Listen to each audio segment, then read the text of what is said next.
Red Marbles are fun. But everybody sits in their seats. So we should start. We will.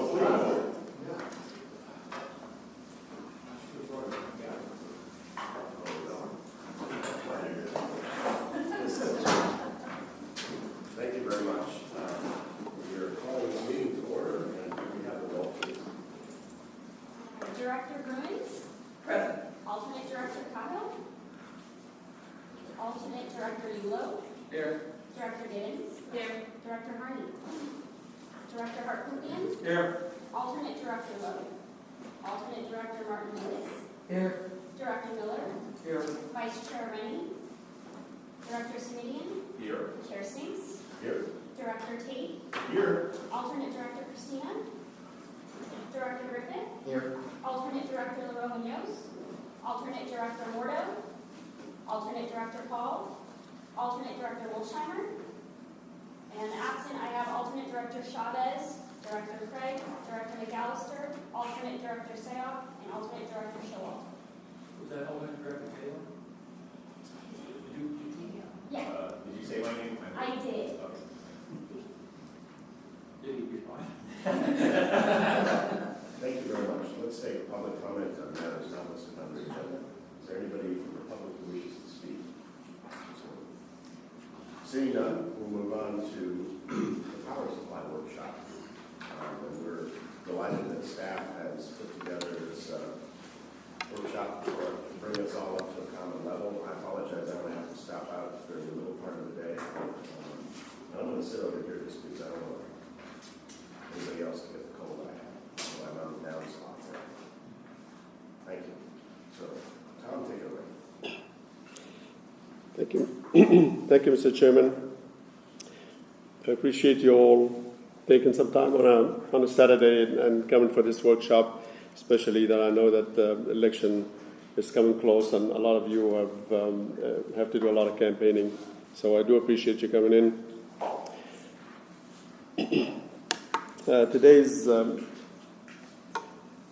Today's workshop,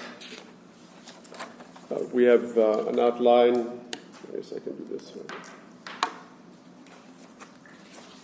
We're going to be talking about a number of things. Generally, we want to know who is playing in this industry. Basically, who the participants are, what is it that they do, and how they go about getting their work done. Excuse me.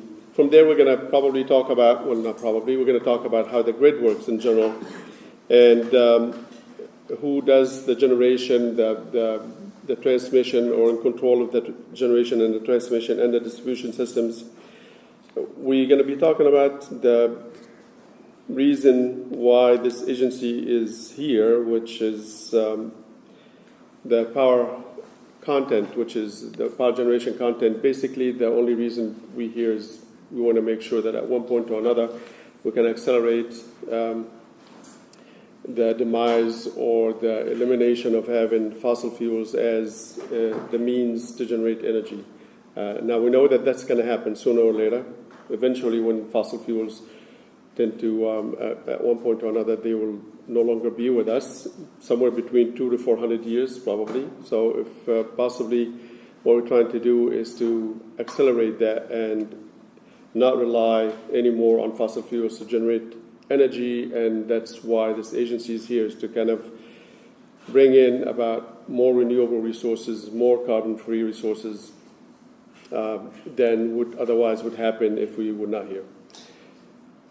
We're going to talk about the independent system operator and how they operate the system and what the issues that they are facing as we bring about more renewable resources. And we're going to talk a little bit more about how we're going to procure energy. And finally, we'll talk about the technologies that are available to generate the renewable energy that we would like to see more of. Then finally, we'll talk about some issues that we may be facing that we need to establish certain policies to deal with. First, I'm going to talk about who the players are. Generally, I tend to look at them as three different groups. There's the group that does the legislation, writes the laws, and regulates the implementation of those laws. Then there's the operation, the people that operate the system, that generate the energy and transmit it, distribute it. And then finally, the people in between that try to take the policy and translate it into a contractual arrangement in order to allow those who are on the generation side to do the work that they need to do to keep the system reliable. So on the policy side, there's, of course, the legislators, and those are Congress, of course, in Washington, D.C., as well as the folks here in Sacramento. I didn't put Congress up there for a reason. The last time we did have a comprehensive energy bill was in 1992, and we have yet to see a comprehensive energy bill coming from Congress. They talk a lot about it. They debate it quite often, but I have yet to see one that is sufficiently comprehensive that we can point to and say, this is what Congress have done. 1992 was the last one that they put together. The legislators here in Sacramento are considerably more active. They were not back before 1996. In 96, the deregulation effort began, and they became more active than when we had the energy crisis. The folks in Sacramento became really active in policy making of how we deal with the energy and how we deal with the generation of electricity and the consumption of it.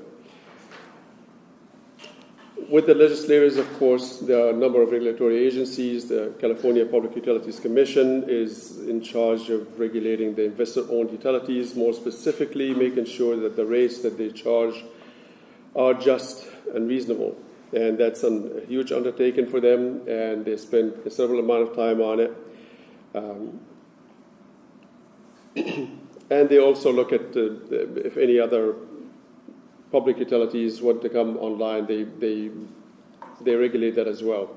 California Energy Commission was put in place, I believe, in the 70s, and was focused entirely on conservation. They have since expanded the role, and as of late, with the approval of AB 1110, which I'm sure some of you heard about it already, the CEC will also be looking at the way utilities account for greenhouse gas. The California Air Resource Board is looking at the accounting for greenhouse gas and a number of other activities. I put the EPA in there because they do have a role in defining or permitting power plants if you do want to put one in place. On the advocacy side, there are a number of agencies here, a number of organizations. Labor, of course, is advocate quite often for the International Brotherhood of Electric Workers. That's what IBEW stands for. And they tend to work in concert with generally large utilities, PG&E, Southern California Edison, and sometimes LADWP, which is a public power, as well as Sacramento Municipal Utility. The rate advocates, the repair advocate TURN, which I believe stands for Towards Utility Rate Normalization. Utility Reform Network is what that's called. I'm sorry? The Utility Reform Network. They changed what their acronyms. Oh, is that right? TURN? It stand for one set of 4 words, now it stands for 2. They still, I believe, they were created in order to watch out for the smaller customers, basically the residential customers, to make sure that the changes in rates that the utilities put in place don't impact negatively the small customers. And of course, there are a lot of environmental advocates here in California, and I believe there's somewhere around 82 different organizations that advocate for the environment. The one that's more vocal here in California is the National Resource Defense Council.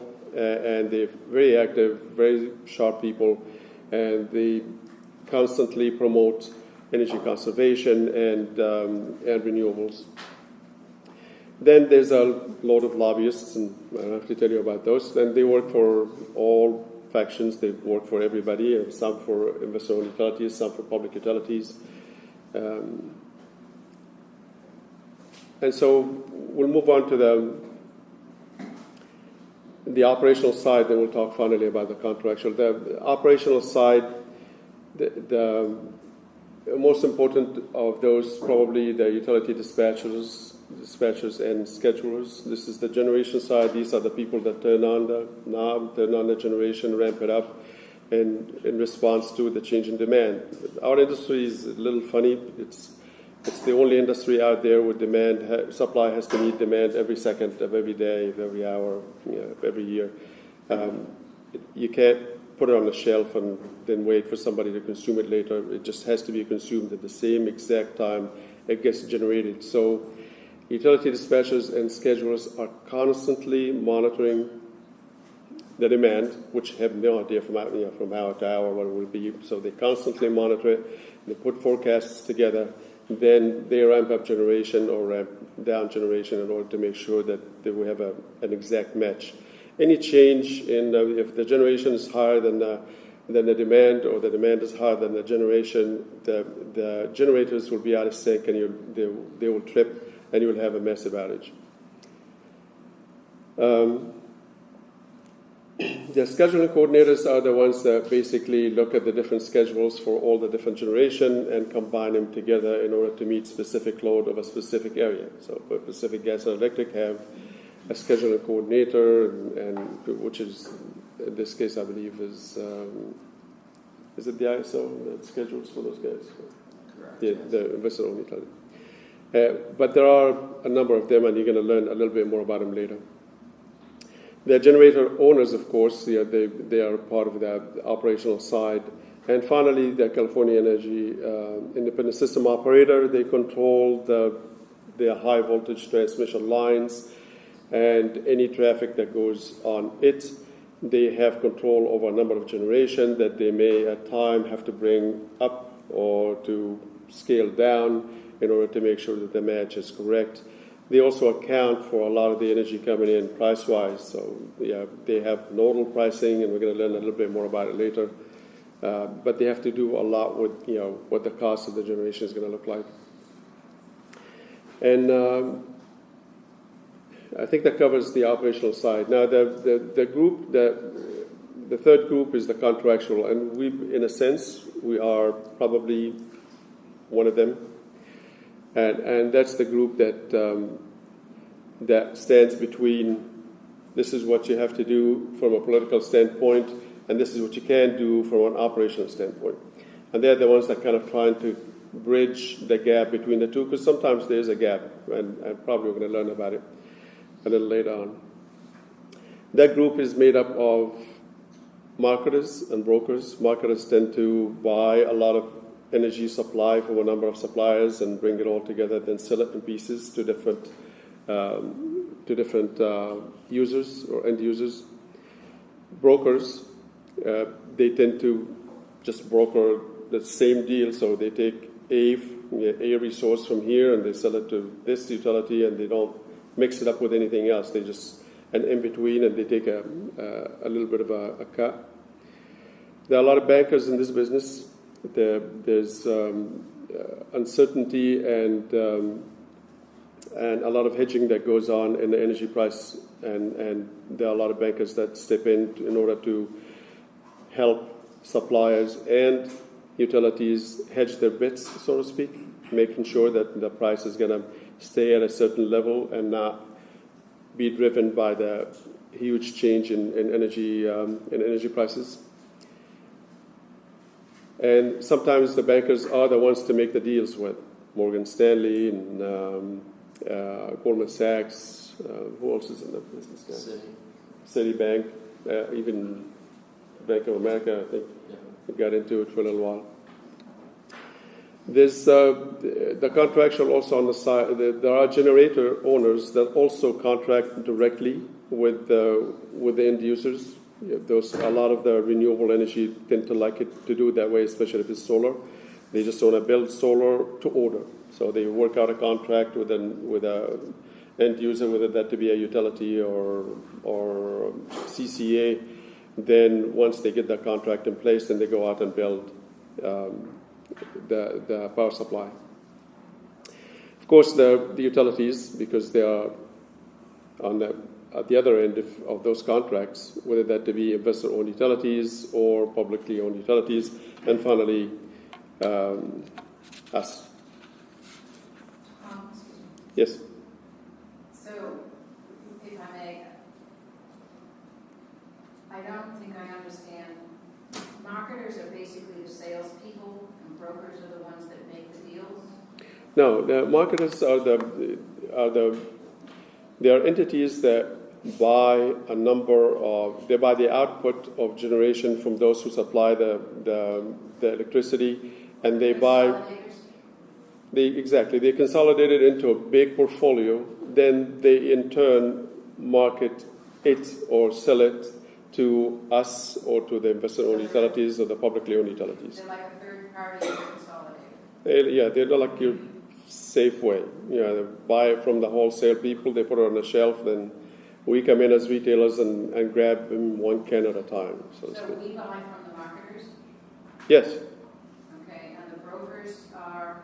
Brokers are just making a transaction of the same quantity, so they go to the supplier and say, Tom wants 50 megawatt of this kind of resource. Can you supply that? And the supplier will say yes. So it's a single transaction between a supplier and a user, and they stand in the middle to broker that Brokers deal. are like a matchmaker, right? They're not selling their own power or power that they bought from somebody. They're saying, I've got a buyer here, I've got a seller here, let's put them together. Yeah. Okay, and then, so we never directly deal with the generation owners? We deal with them too. Yeah, we can directly work with them on, for example, many of the renewable suppliers don't want to have anybody in between. They don't want to be dealing with marketers or brokers. They come directly to us and say, would you want the output of this solar power plant that I want to build in your backyard or somewhere else? And we deal directly. We can deal directly with them. So, in one sense, if we deal directly with generator owners, we could eliminate some fees of marketers and brokers, but there's also risk involved. Yeah, of course, we forego the fact, those brokers, or not brokers, but mostly the marketers, by combining a whole bunch of supplies together, they reduce the risk and are able to deal better with the end users than a generator that just have one product to sell. So if there's a safety cushion with marketers because they've got more depth than dealing directly with the generators. Yes, and again, everything eventually it has a price and that has to be considered in the equation. Sorry, Joe, you had a question. Please correct me if my memory is wrong, but I think it's helpful on this point to remember the reference to 1996 when the world changed dramatically as a result of the deregulation. Right. And prior to that, and I was not involved prior to that, but my recollection is that the world was built primarily around investor-owned utilities who were both the generators and the sellers of energy. And those were delinked by the 1996 deregulation measure. And that created a whole brave new world, which has now morphed into what's up there. But in the olden days, 21 years ago, in the olden days, generators and investor-owned utilities were essentially the same.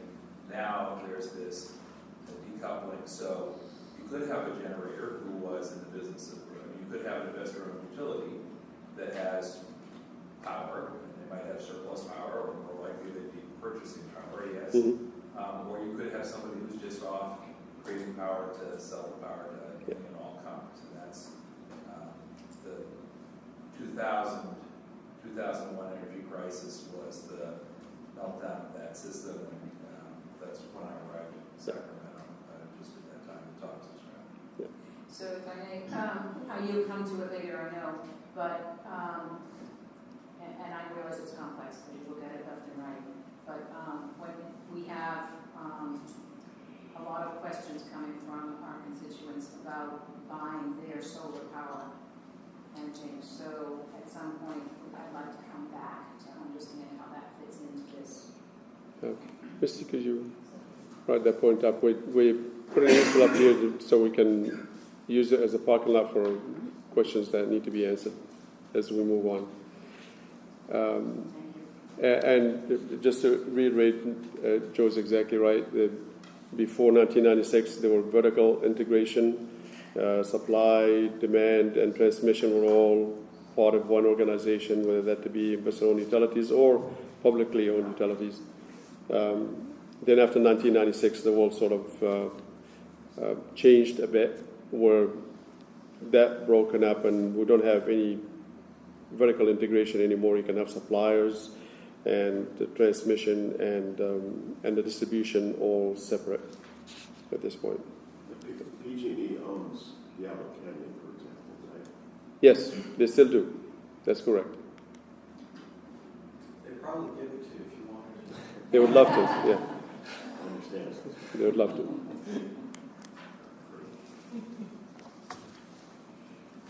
All right, so what is it that each one of those group wants? On the policy side, it's really easy. They have always wanted the same thing, and I think got a lot stronger after in the mid-90s. They want clean air, they want clean water, and they want economic vitality. That's always going to be what the policymakers gravitate to. Cleaner environment, and economic vitality to go with it. On the operational side, that's also easy. It's really reliability. All what they want is to make sure that the system is reliable day in, day out, hour in, hour out. And of course, they want to address any future mandates, and so they're careful to make sure that they look out forward and address any mandates that are coming their way. But they're 90% of what they live for is to make sure that the system is reliable at all times. Contractual, of course, is to kind of bridge the gap between the two. Make sure that they satisfy the current mandates and minimize the risks and costs. How they go about doing it? On the policy side, they do it exactly the same way that they've been doing it since the beginning of time. Those who do things that are not in line with what they see what the future need to be, they penalize them a little bit, and those who are in line with the changes that need to be made, they give them incentives. It's always been the same case. It's always the carrot and the stick, and it works really well. Has worked for many thousands of years. On the operational side, they constantly promote the system reliability every which way they can. The ISO is constantly talking about reliability of the system. They're talking to politicians, they're talking to contractors and players and everybody in the motherhood about ways to make the system more reliable. And, of course, making sure that we have enough resources to meet the obligations that we have, and in doing so, they want at a minimum 15% more capacity available in the marketplace in case we have an outage of sort anywhere. They can always bring that capacity in and again make the system reliable. And they want to be able to react to any market signals out there and quickly. On the contractual side, again, promote compliance. That's obviously very important.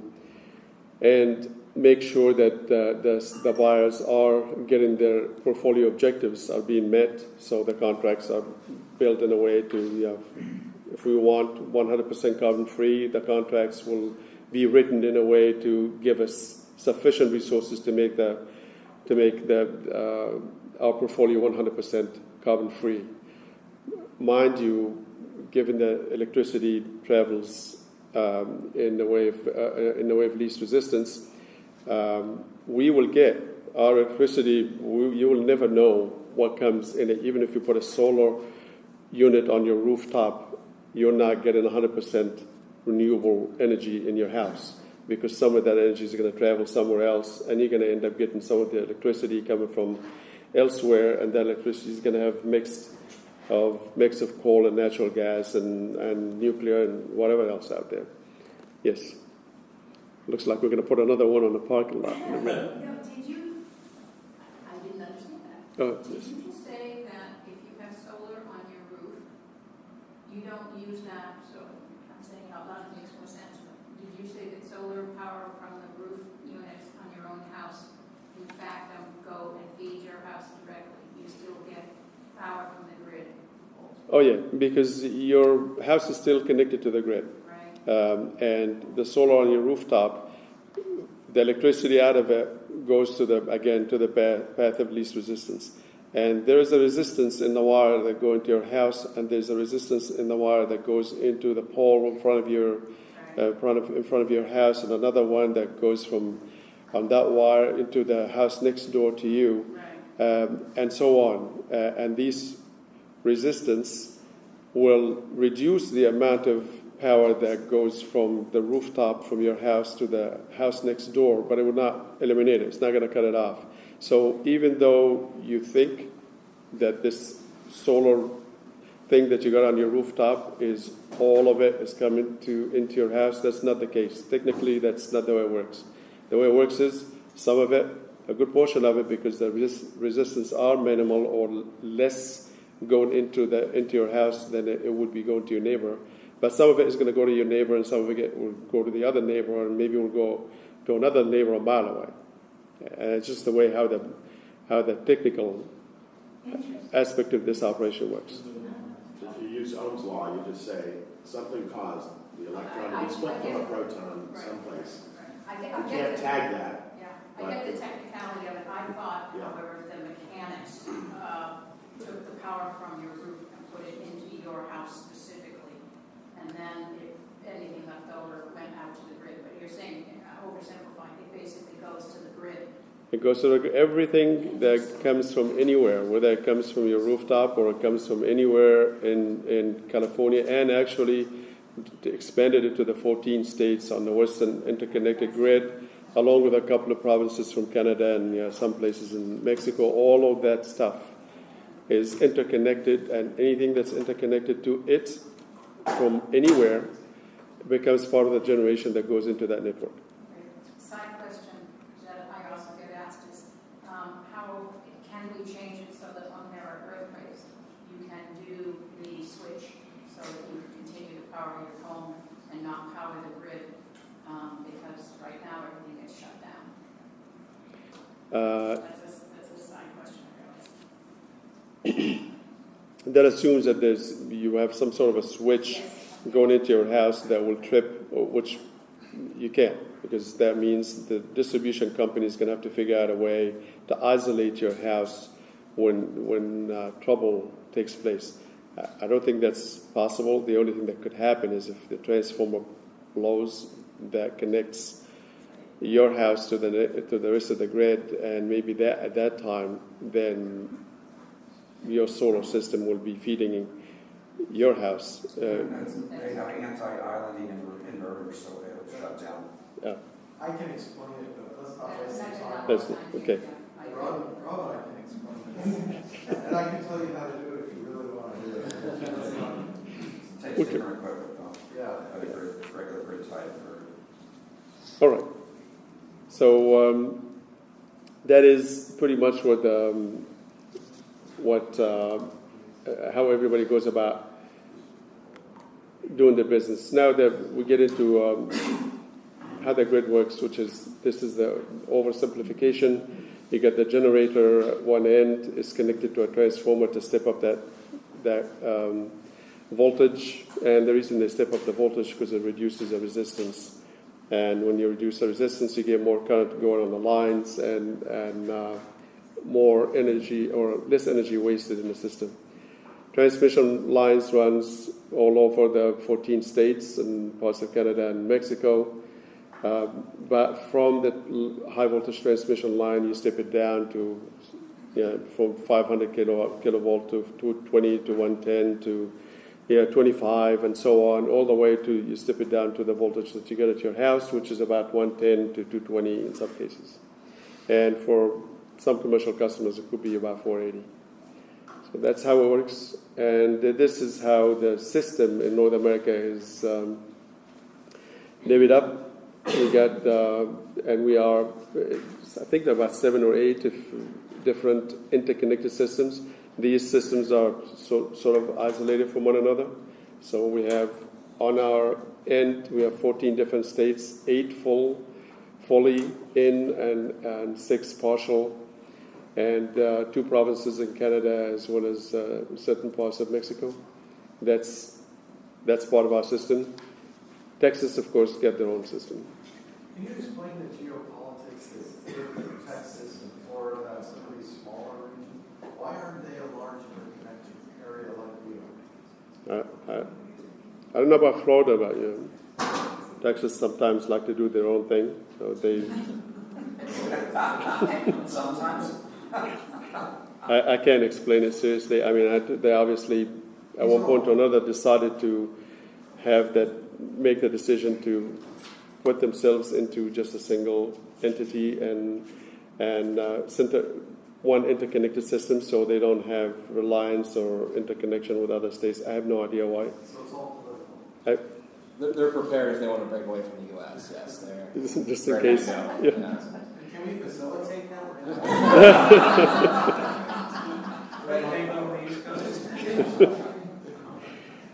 But in our system, the Western Western Electricity Coordinating Council. Yeah, that's what it stands for. Thinking about the grid for a second, are there any technical issues that we should be concerned about with whether we have a local solar person that wants to put power back in, or are there technical issues that we need to be concerned about? You mean for us as in this CCA, or are you talking about the Western interconnected system? I think you mentioned it before, but I'm trying to talk about if we're buying solar, it's available in particular time frames. If you're looking at it as coal power or whatever, that you start things up and you have hours or days or whatever that you have to worry about. What are the technical issues that we need to worry about? As we go into the presentation, we're going to dig a little deeper into some of the issues that we have to deal with when it comes to supplying certain type of generation or using certain technology to meet the obligations that we have. But I got your question. We're going to address it for sure. Thank you. Tom, I have one more. On the Eastern interconnection, they're all together, but they're still different colors. I'm sorry. Different levels. Yeah, and different letters too. All those systems are interconnected. So the 3, big areas there. We've got the Western interconnect. That is physically not connected to the Eastern interconnect or to Texas or to ERCOT down in Texas.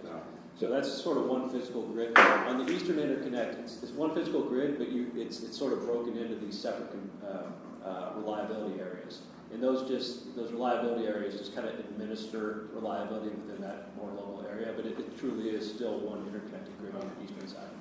Thank you. All right. Just one. Again, this is one way to describe our Western interconnected system. And this is, at one end, there's the supplier, and then the interconnect, the system itself that interconnects all the lines together. Then at the other end is the users. And suppliers, we can get technologies that are natural gas, coal, nuclear, hydro, wind, solar. There's a lot of biodegradable type of products, electricity that gets generated by buyers out there, and that's pretty much covers the 99%. At the other end, you got the investor-owned utilities. Solar facilities get their own. Sometimes they consider themselves their own retail customer. Publicly owned utilities like Palo Alto, city of Santa Clara, and in the state of California, there's about maybe 35 of them, maybe 40. And then, of course, the community choice aggregation, and we have so far we're going to be number 6 here in the state. State facilities also sometimes consider themselves their own retail, and of course the direct access, which is the different entities that buy directly from the market, bypassing the utilities. Think of the system. The way I would probably describe it, the best way I can describe it is that think of a big tank of water, and every second there's a bunch of people coming in, pouring in water into that. Some of them go up in the Rockies and get the purest water there is, and others bring it from rivers nearby. Some get it from groundwater. And there are some that go into their backyard and catch it from the stream running there, which could be mixed up with who knows what. A lot of raccoons that do their business over there. And they all come in and they dump that water in there, and they all do it in accordance to contracts that they've already worked out with somebody. They don't just do it because they have time. They went out there and contracted with somebody that says, I need a piece of this. I need some water from up in the Rockies. And they figure, okay, well, I'm going to contract with a bunch of them. Then I'm going to get a big bucket. I'm going to go up in the Rockies and give me some water and go dump it in this tank. And then at the other end, there are people with faucets and different sizes of faucets, and they get that water out. Really, you have no idea what mix that you got. Regardless of what water you contracted for, you could have contracted for 100% of pure mountain Rocky water, and the guy that you contracted with did go actually up there and got that amount of water and dumped it in the tank during that hour. But what you get really is a mix of all that stuff that got dumped in the tank. That's how I like to think of our Western interconnected system. Yes. Go ahead.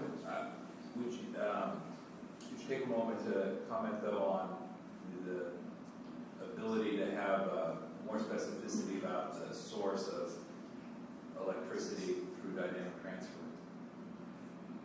In other words, there's increasing ability through technology, hardware, software, accounting, to know that the electron you acquired is in fact a green electron as opposed to a dirty electron. Is there the ability to make sure that the accounting is done correctly, so what you're contracted for is going into the system? Is that what you're asking, Joe? Well, that you can, I'm not saying you can physically follow the electron, but I'm saying you can virtually follow the electron through dynamic transfer methods. I don't want to get us hung up on this.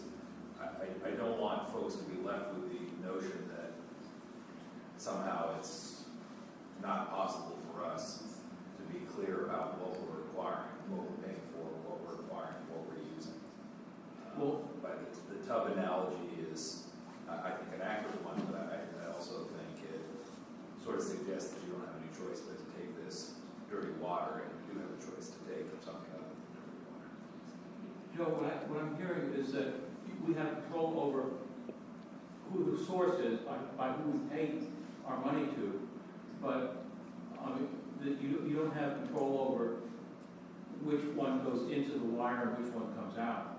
So you control who you pay to, and so I'm buying from a particular source, but I don't have the ability to say somehow that does not go into the grid and come out. And Yes. I'm going to ask John, because he looks like he got something to say. Well, I think we're going to hit this a few different ways throughout the day, and it may be good. I think Tom used an analogy. I think I'm going to cover the same concept a little bit differently. And then I think maybe we can revisit the question. I think, the idea of dynamic transfer, I don't agree that it enables you to track electrons, from a specific generator. I think what it does is, in regards to power that's generated out of state and coming into California, you can make sure a like amount of power is coming in, right? Hour to hour, a like amount of power. So it's as if that power from a specific generator is coming in, but it's not necessarily that power. So it's a little bit,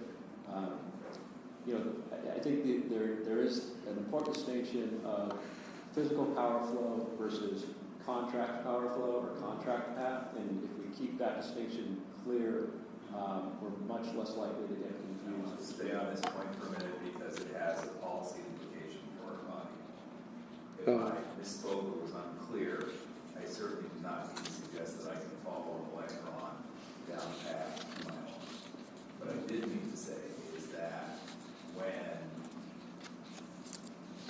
we make a decision to acquire power from a particular place, one of the questions we have to ask ourselves is if we're simply taking some green energy, feeling good about ourselves, while now somewhere else someone is backfilling with dirty energy and we really haven't done anything. And dynamic transfer, correct me if you think I have this wrong, allows us to track, as you said, from an accounting standpoint, that we really are getting green energy from a particular green source and that we're clear about that. So if we had $100 that we threw in the tub, $100 bills, $1 bills, we wouldn't know which money came from the drug cartels and which money came from the Salvation Army unless we put a magic marker on it. And so if we had $101 and that $101 had a magic marker that said provided by the Salvation Army, we would be able to track that as an accounting mechanism. Yes? Electronic, in terms of our electrons? I think I don't. You're going to get the same question from me later because we're going to talk about Rex and unlevel Rex. Misty, could you put that on the board? And for the sake of moving along, we definitely want to come back and address the dynamic transfer. I just want to make a quick comment. What we really are trying to do is, it doesn't matter which electrons we get, what we're really trying to do is reduce the amount of dirty water that goes in it. And so by buying, whereas we're buying more clean, the market force more clean to be generated, more people to go build clean things and build less of the dirty. Joe's concern is, well, somebody else that was getting clean is now going to get dirty, we get clean instead, in terms of the whole pie. So, but a way to track that could be just measuring the total dirty that's going in and the total clean that's going in. And if the clean is going up and the dirty is going down, then we're making progress on what we're really trying to do. Yeah. That's my comment. And I think that's very close to being what reality is, which is the more you contract for cleaner energy, the more likely whatever that is that was out there already, that's clean energy that was in place, even if people decided to use that first, then go out and acquire dirty energy, sooner or later you're going to run out of that clean energy that was available, that was already in place before we start mandating that we do more.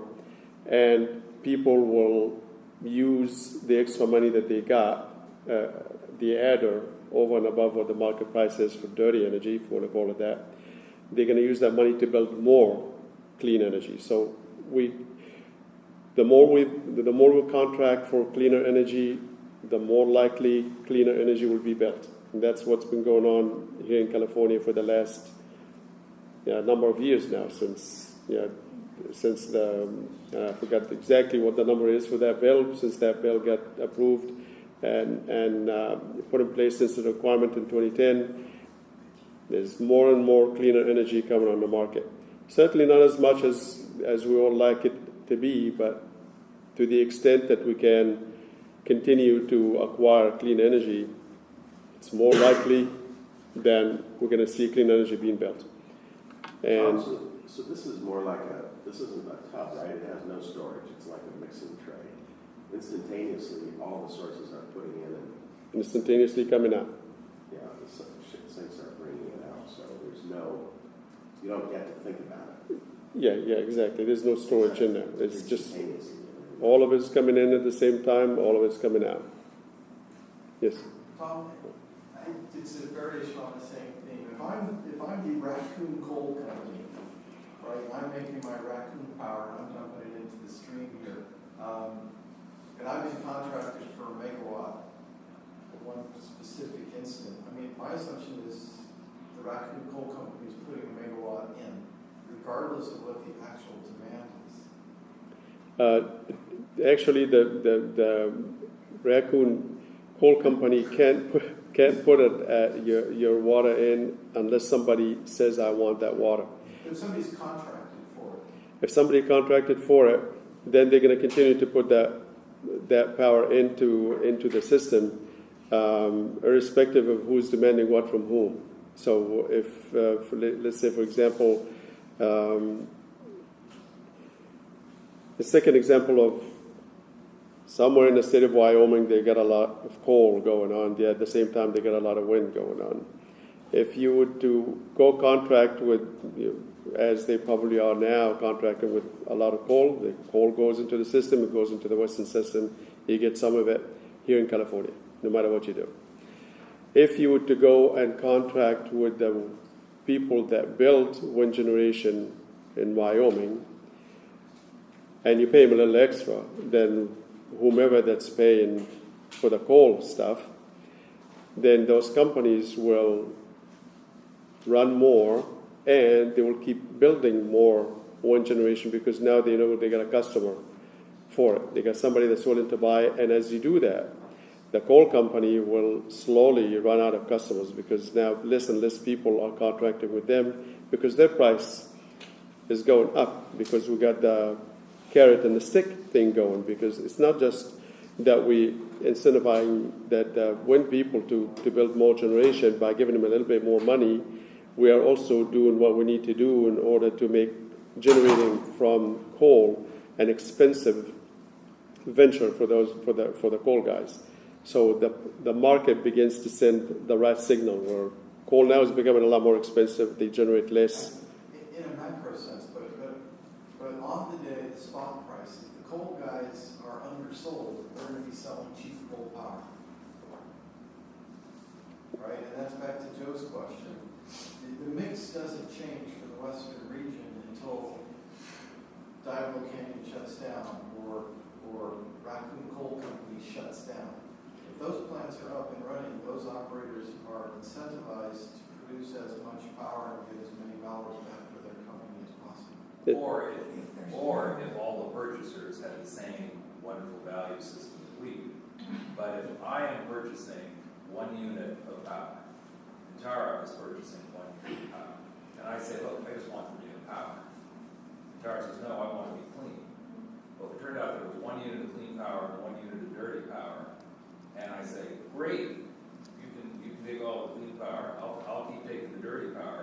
Nothing's changed. Tara's feeling good about herself because she's got 1 unit of clean power. And I'm sitting over here saying, as long as I keep getting my unit of power, I don't care if it's dirty or clean. And by the way, I like the fact that I don't have to pay for that clean power that you're happy to pay for and feel good about.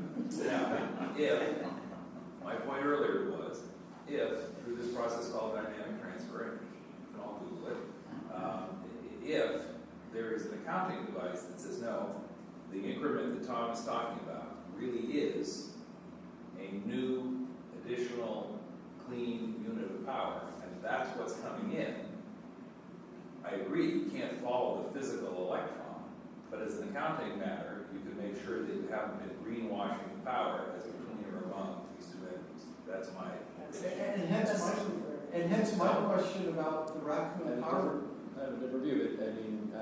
The Raccoon Power Company is still going to produce as much I- dirty power. Let me just introduce. There's a market for it. Yeah. Let me You introduce. said you were buying it. Let me introduce one concept.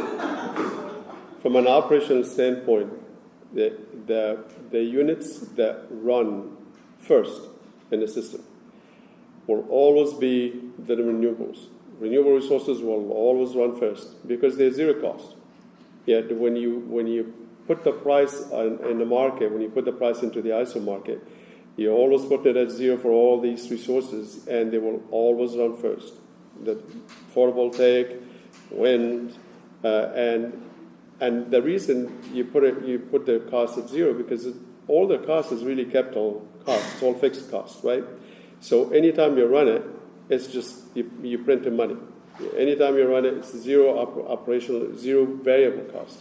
So all these resources will run first. So the more you build of those, the more they will go first ahead of any of the other fossil fuel fired type. So because whether it's coal or natural gas, both of them cost money to run. You can't, they have a fixed cost, yes, but they also have a variable cost.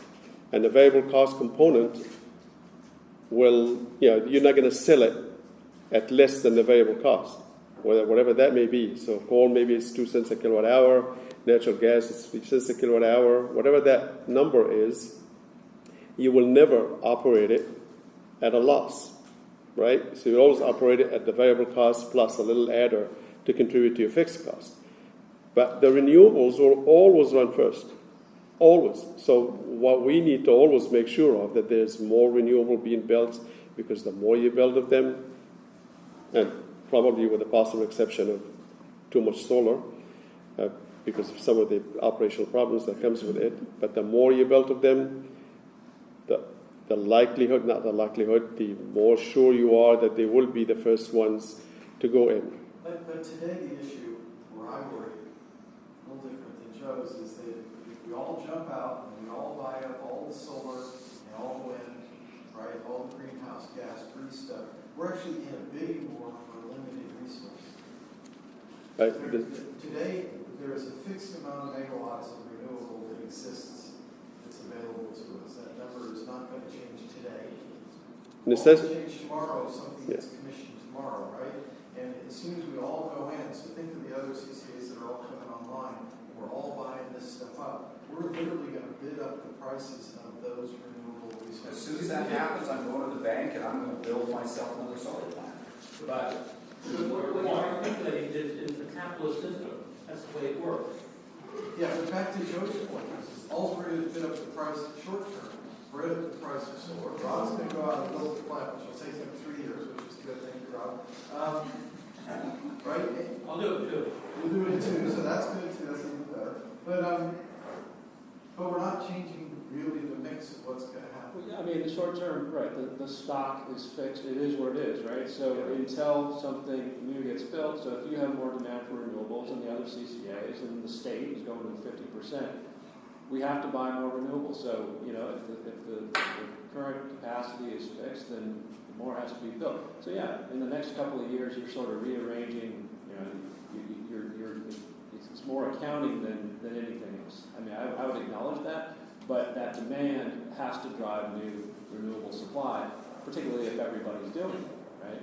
Yeah, so we want to get in before everybody else drives up the prices. But the point of the legislation in 2006, which is the 20% renewable by 2010, and the point of the legislation in 2011, which is the 33% requirement by 2020, is in fact to create that demand so that demand will spur the development of more renewable energy, which brings us back to the exchange that Tom and I had about big hydro, because I said that at the time, if you're really trying to drive development of renewables, calling big hydro renewables sort of takes that incentive away. So to your point, yes, short term, people it will cost us more.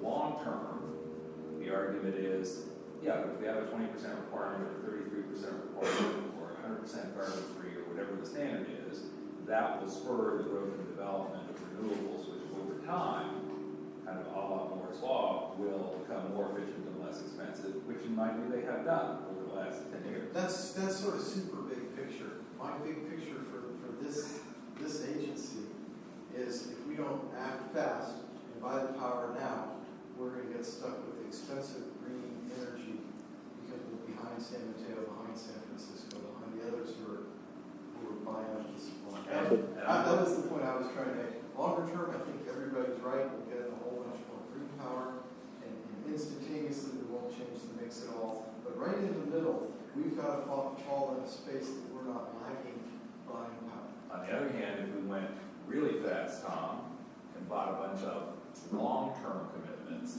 I'm guessing you tell us we should be concerned that those long-term commitments may be overpriced Yes. because in 5 years we'll see a reduction in prices, there's more renewables coming online. For those of you who have been following the renewable prices for some time and a half, yeah, I think probably about 10 years ago, solar was out there for about $160, maybe $180 a megawatt hour, which translates to about 18 cents a kilowatt hour on the supply side, which is really expensive. Today, it's you can buy it at about $40 a megawatt hour. It's a huge reduction in cost, and that's what happens when you start having a lot of demand. It creates a lot of supply, and usually the pendulum swings a little bit more than what it should. And what you end up with is a lot of supply. Then eventually there will be more demand that outdo the supply, and we're going to get to a point where probably things will swing a little bit more to the other side until we find a way to store that energy, and then that things will swing again in a different direction. And I'll take that last question. I know I'd like very much to move this along, and this was the last slide that I had before I turn it over to John. Please. And it's actually not a question, just if we can summarize it. So we can agree that over time the pool is getting cleaner due to our and others' purchases, because we know that almost all the new power coming in is in fact renewable. So, but what I wanted to say is I think Howard's got an excellent point, and maybe we can put on the parking lot some sense of maybe cooperative purchasing with other CCAs or other approaches to avoid, or maybe we just say avoid bidding more for the moment, because I think you're exactly right, Howard, and we should talk about that, about how we can minimize that risk. How would I avoid a bidding war with other CCAs? John, you want to stick it? Do you think? Yeah. Or is it Brian's going to take the next few years. Yeah, so my name is Brian Goldstein. I'm with Pacific Energy Advisors, and I'm not sure if you've seen my face. I guess I've kind of been behind the scenes helping out here for a little while, but... Brian, I'm going to stop you for a second, because since we're recording this, and why don't you take my chair?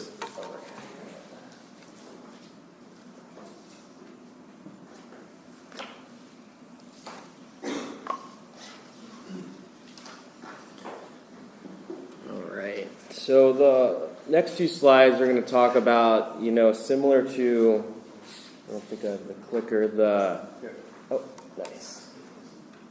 Similar to this pool or water bucket concept, and the comment that was made is, well, it's not really a, pool of water because it's all instantaneous. You have to match supply and demand. We'll kind of, look at it as that pool needs to maintain one level at all times, or a level that is constant on both ends. So who's responsible for that? Tom touched on it a bit, and that's the balancing authorities. So the primary balancing authority in California is the California Independent System Operator. And as you can see on the map here, it's that yellowish color, and it's covers most of California with a few exceptions we'll talk about. But there's 8 balancing authorities in total.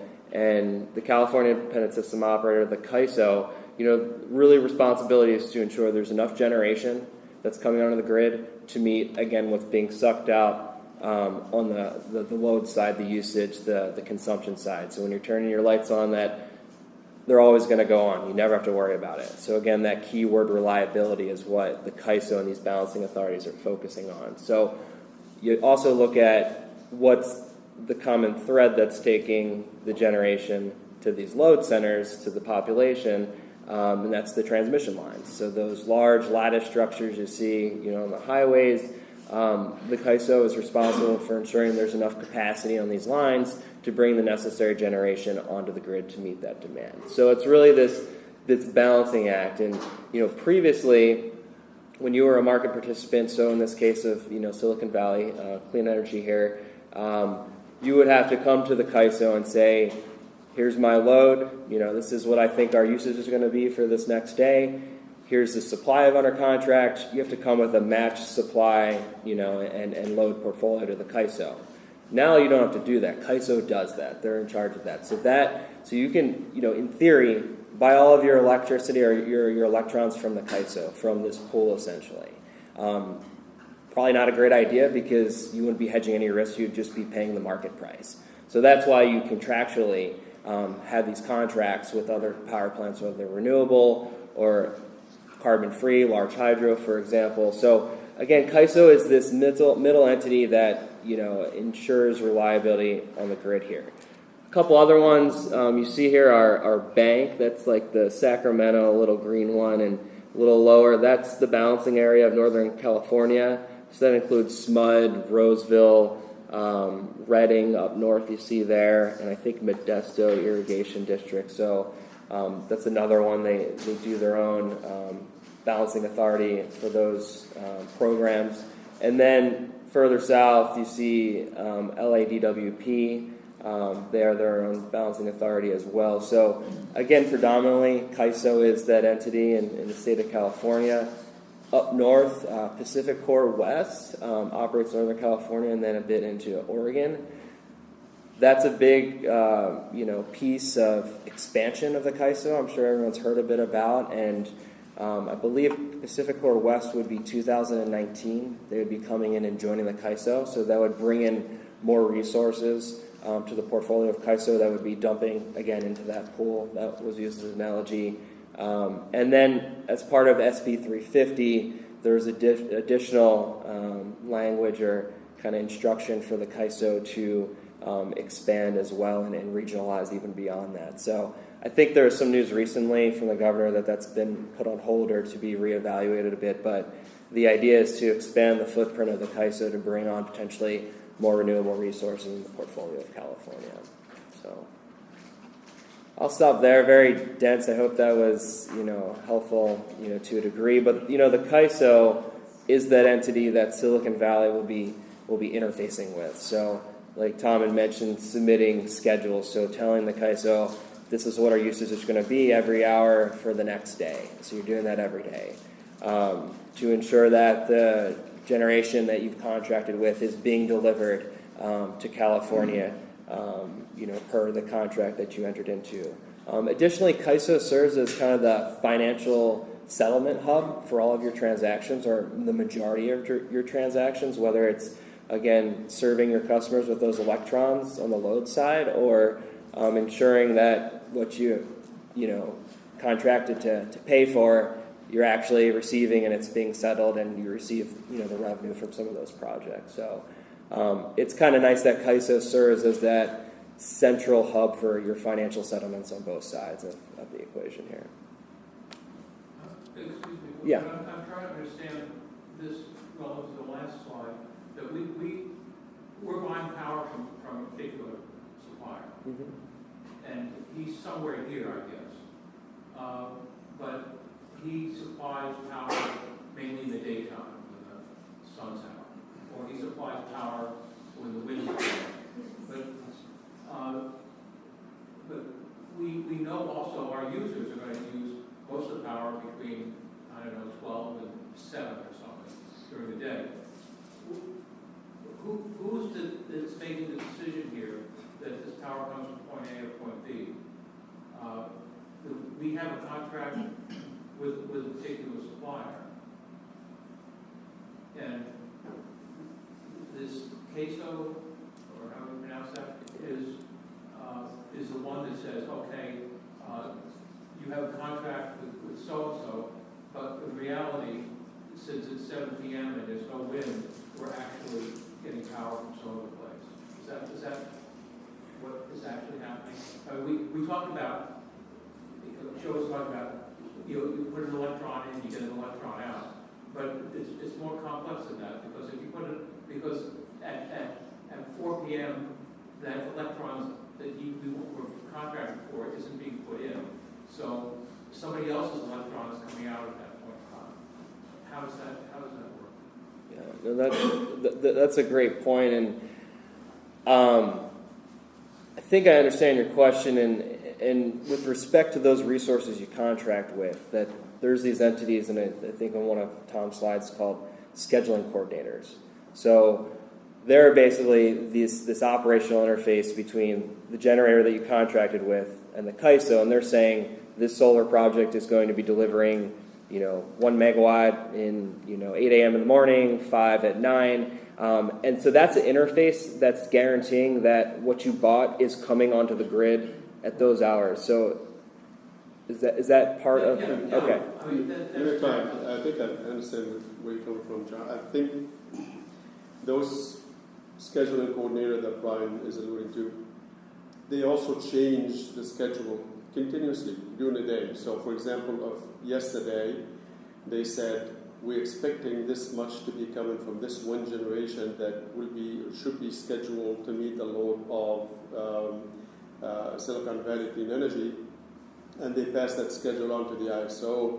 Then the next day happens and the wind isn't blowing.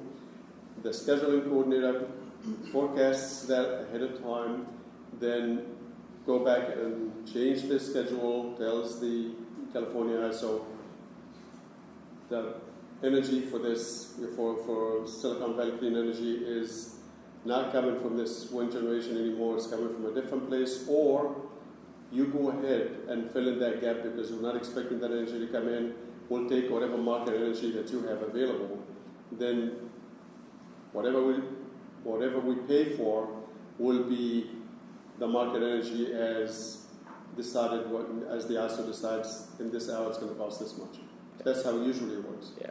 So the CAISO is like kind of that real-time, true-up balancing mechanism that these scheduling coordinators submit the information, they're processing this information in real time and making sure that any tweaks they need to make to ensure that supply and demand balance, that they're really doing that. Is that the central hub? It's perfectly clear to me that, from Joe's original question, is if supplier A puts a megawatt in, and we take a megawatt out over a 24-hour period, or that you can match those two. I can pay them. Yeah. But during that 24-hour period, if he's putting a megawatt in during just 8 a.m. to 5 p.m., and somebody else is, and we're not using that, somebody else is using it, and then from 5 p.m. to 8 a.m. the next day, we're using somebody else's power. We're using coal, we're using nuclear, we're using somebody else. So what we're saying is that we really don't know what we'll be using because it's just this balancing authority that takes care of that. And we're somehow paying for that. That's basically correct. So, in the physical world, getting back to the physical flows, you don't really know what you're getting. You could have a renewable contract, and of course you have load at night. So if it's a solar contract, you're using something else at night, right? But the way that the protocols have been established for accounting for the power sources, in the case of renewables, it's looked at on a calendar year basis. So if your load is 100 over the course of the year, and you bought renewable energy of 100 over the course of the year, you're considered to have supplied 100% renewable energy, despite the fact that hour to hour, you weren't matching. So it's truly done. That accounting for power disclosure purposes and all the sort of protocols that have been developed around that is all based on that, not hour to hour matching of supply and demand. The hour-to-hour stuff, that's really in the physical world, and that's done by CAISO. And what we're involved in is more the contractual world.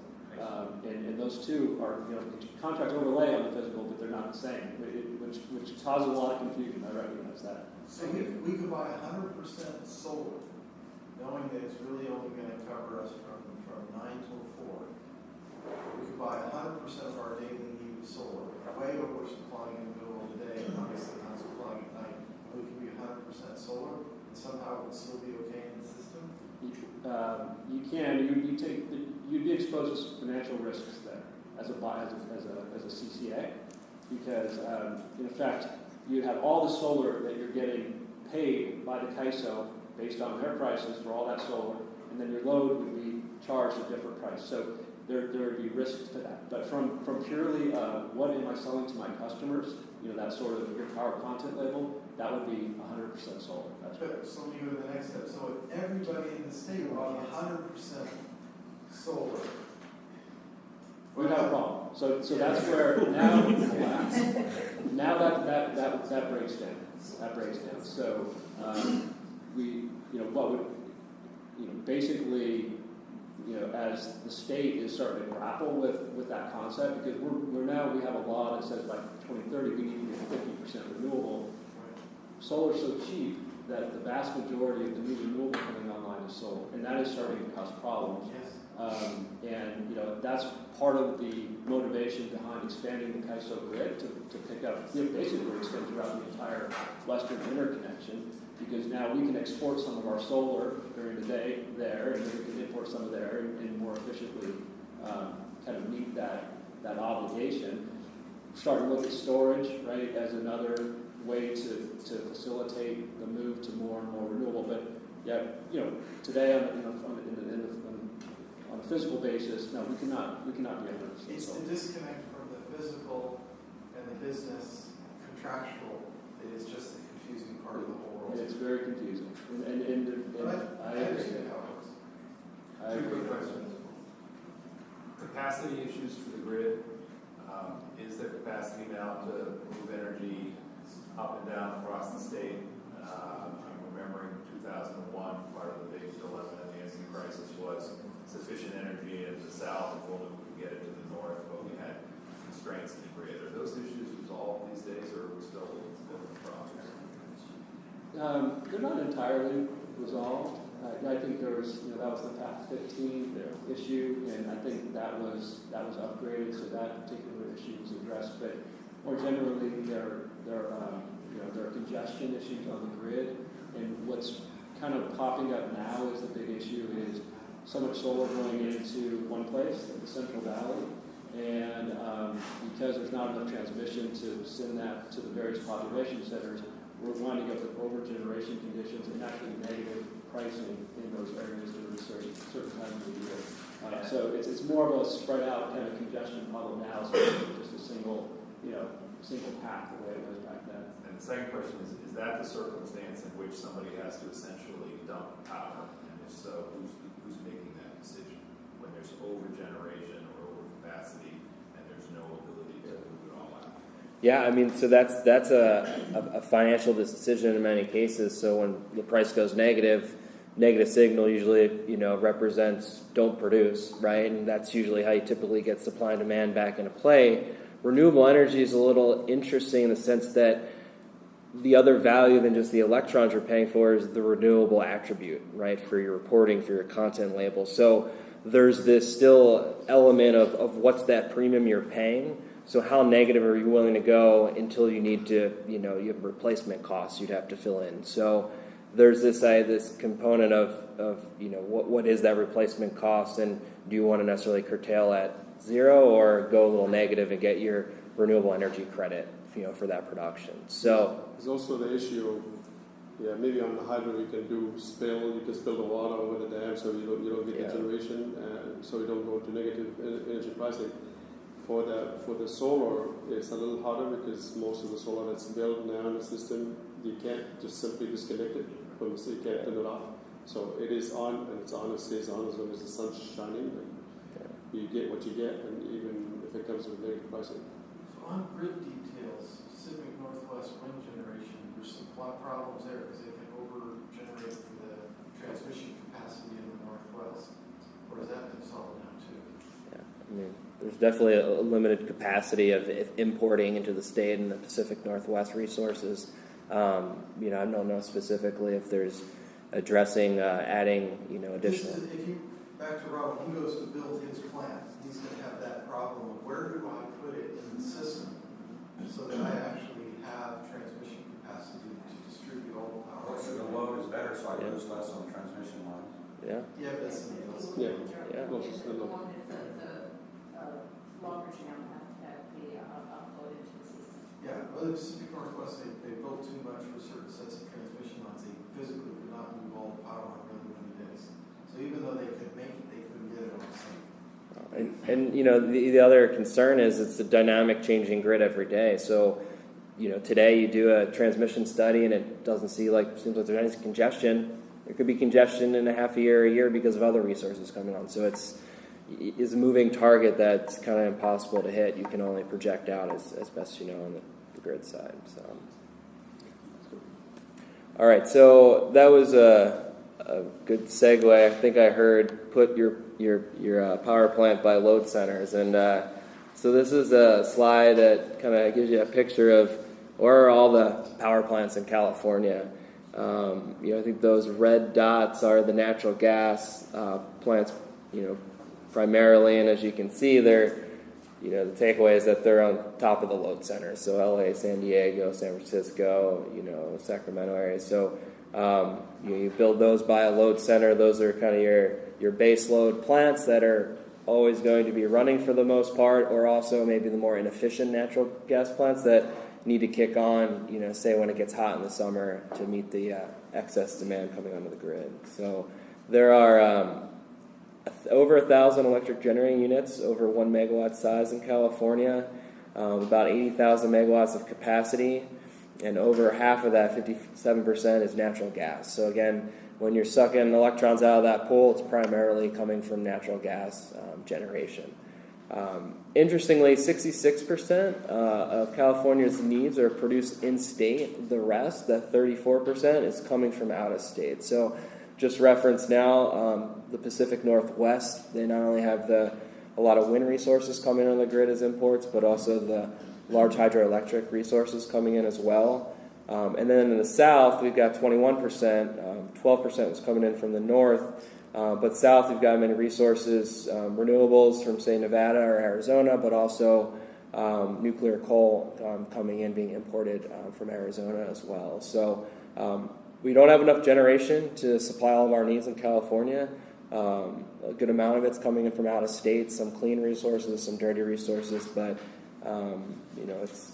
it's pretty well balanced with respect to resources on the grid. You can see a noticeable increase on those solar dots and the hydro dots as well. In blue, I think that is a little hard to read here, but it gives you a good idea of what it looks like with the units spread out throughout the state. Big conversation we just had: solar, 1,000 megawatts increase from 14 to 15 on the grid, and that it continues to climb every year. And we'll talk a little bit more about how the increased solar has been impacting pricing, as well as kind of that over-generation piece and what that does to demand as well. So, any questions on this slide? Right. And so the last piece, you talked about the generators, the transmission lines, the CAISO, so the balancing authorities that's managing this wholesale operational piece of the grid. But then who delivers it? Who gets it to your home or your business and make sure that you can turn on your heat and your AC and your lights every day? Well, that's the utilities. So it's the IOUs, PG&E, SCE, SDG&E, the publicly owned utilities, also in the wires.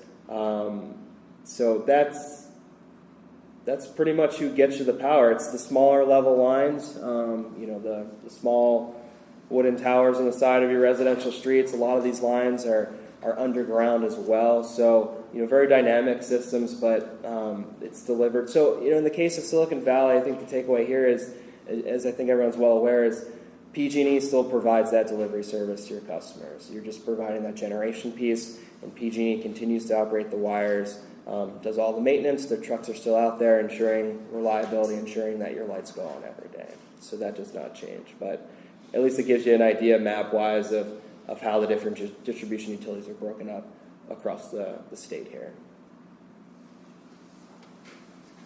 And I will turn it over to John here to talk about power content accounting.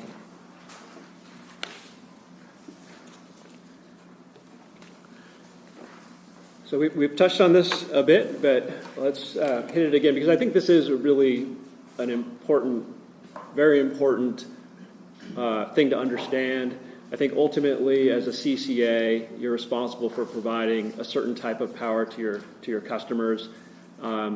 So, how is it that we're able to say we're providing a certain percentage of renewable energy or a certain percentage of carbon-free energy and do that legitimately? Understanding that, of course, electric power can be generated by a variety of different technologies. Some of them are more environmentally benign than others. But once the electricity is generated and put on the grid, it's indistinguishable. It's just electricity. So there really is no way to track physically the flow of electricity from a particular generator to a load. As Tom was saying, power is going to flow along the path of least resistance, so power will flow from generators to loads based on physics, regardless of who owns that generator or who has contractual rights to that generator. So again, it's that distinction between power flows or physical power transfers as opposed to what we sometimes term contract path. So what we're doing with the power contract is really ensuring that a certain amount of energy from a particular generator or from a particular resource type, like wind or solar, is put on the grid, and we are through that power purchase contract buying attributes associated with that generation. So for renewables, the contract will specify that you're buying renewable power. A renewable energy certificate will be produced that's tracked through a system that the WEC administers called Regis, and you're able to validate then your claims that you're supplying renewable power through ownership of and ultimately retirement of that REC or that renewable energy certificate. Similarly, for other carbon-free resources, so we want to say that we're supplying our customers with large hydroelectric power, for instance, so that we can achieve a 100% carbon-free content overall in addition to our renewables. We have to have power purchase contracts with sellers of hydroelectric energy, and there needs to be some substantiation of the fact that that power was actually delivered to the state of California.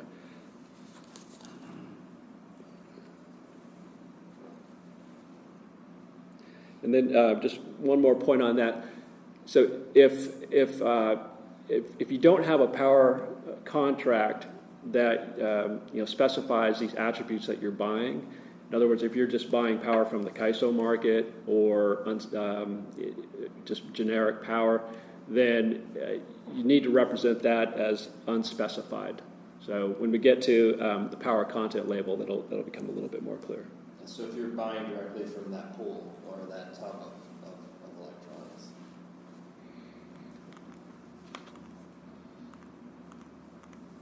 I'm going the wrong way here. Thank you. Okay, so what do the attributes look like in the statewide power mix? As Brian mentioned on that other slide, looking at generation capacity in the state, the majority of the energy that's consumed in California is produced by natural gas generators, about 44%, and about 22% is from renewable generation technologies. There's relatively small amounts of coal, nuclear, and large hydro in the overall California mix. And then 14% of the energy is unspecified. And what this relates to in regards to these statistics these are imports coming in from either the Pacific Northwest or the Southwest, where the specific generator is just not reported. The buyers of that power were not interested in any particular attribute; they just wanted power. So the power came in from another control area, and the specific generators were not identified. Therefore, it's just represented as unspecified power. Now, a lot of the power that's coming in from the Pacific Northwest is going to be hydroelectric. But again, unless somebody has a power purchase contract that specifies that's what it is, it's just deemed unspecified. John, could you ask this question for me? In 2015, utilities were required to deliver about 25% of their power from renewable resources, right? 25 or maybe more? So 25 is 16, so it's 23. Yeah, it's like 23 and change, yeah. Okay. But it looks like renewables only delivered about 22, so there was a 4% missing. I assume that. How does that dealt with? Somebody couldn't deliver as much as they were supposed to, and if they don't, do they get penalized, or what happens? Yeah, so there are there are different rules for the investor-owned utilities as opposed to the municipal utilities, and I think the reason for that small shortfall is probably related to some of the municipal utilities. Yeah. I had a question. Yep. In your comments about the undesignated, unspecified, you talked about hydro, so are you alluding to your suspicion that a large percentage of that is likely to be hydro? Yes, Where it is. because it's coming from the Pacific Northwest.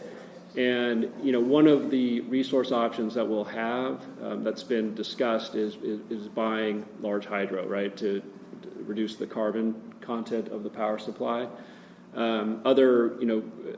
We've been involved in those types of transactions in the past, and typically that is hydro from the Pacific Northwest. We do have a lot of hydroelectric power in California, but most of that is either owned by the utilities, like PG&E owns a lot of hydro, Edison's got the Big Creek system, or they're already under contract, long-term contract with the utility. So most of the hydro that's going to be available to this agency as a buyer is likely to be Pacific Northwest hydro coming in.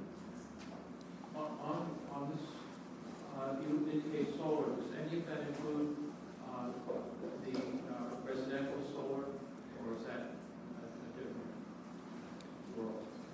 Yeah, so those would not be included in these numbers.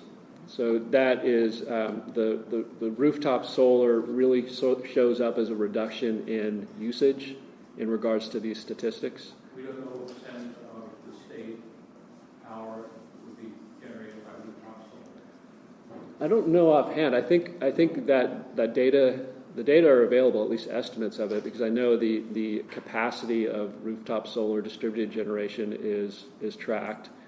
I don't know, so then the question is how much energy does it produce?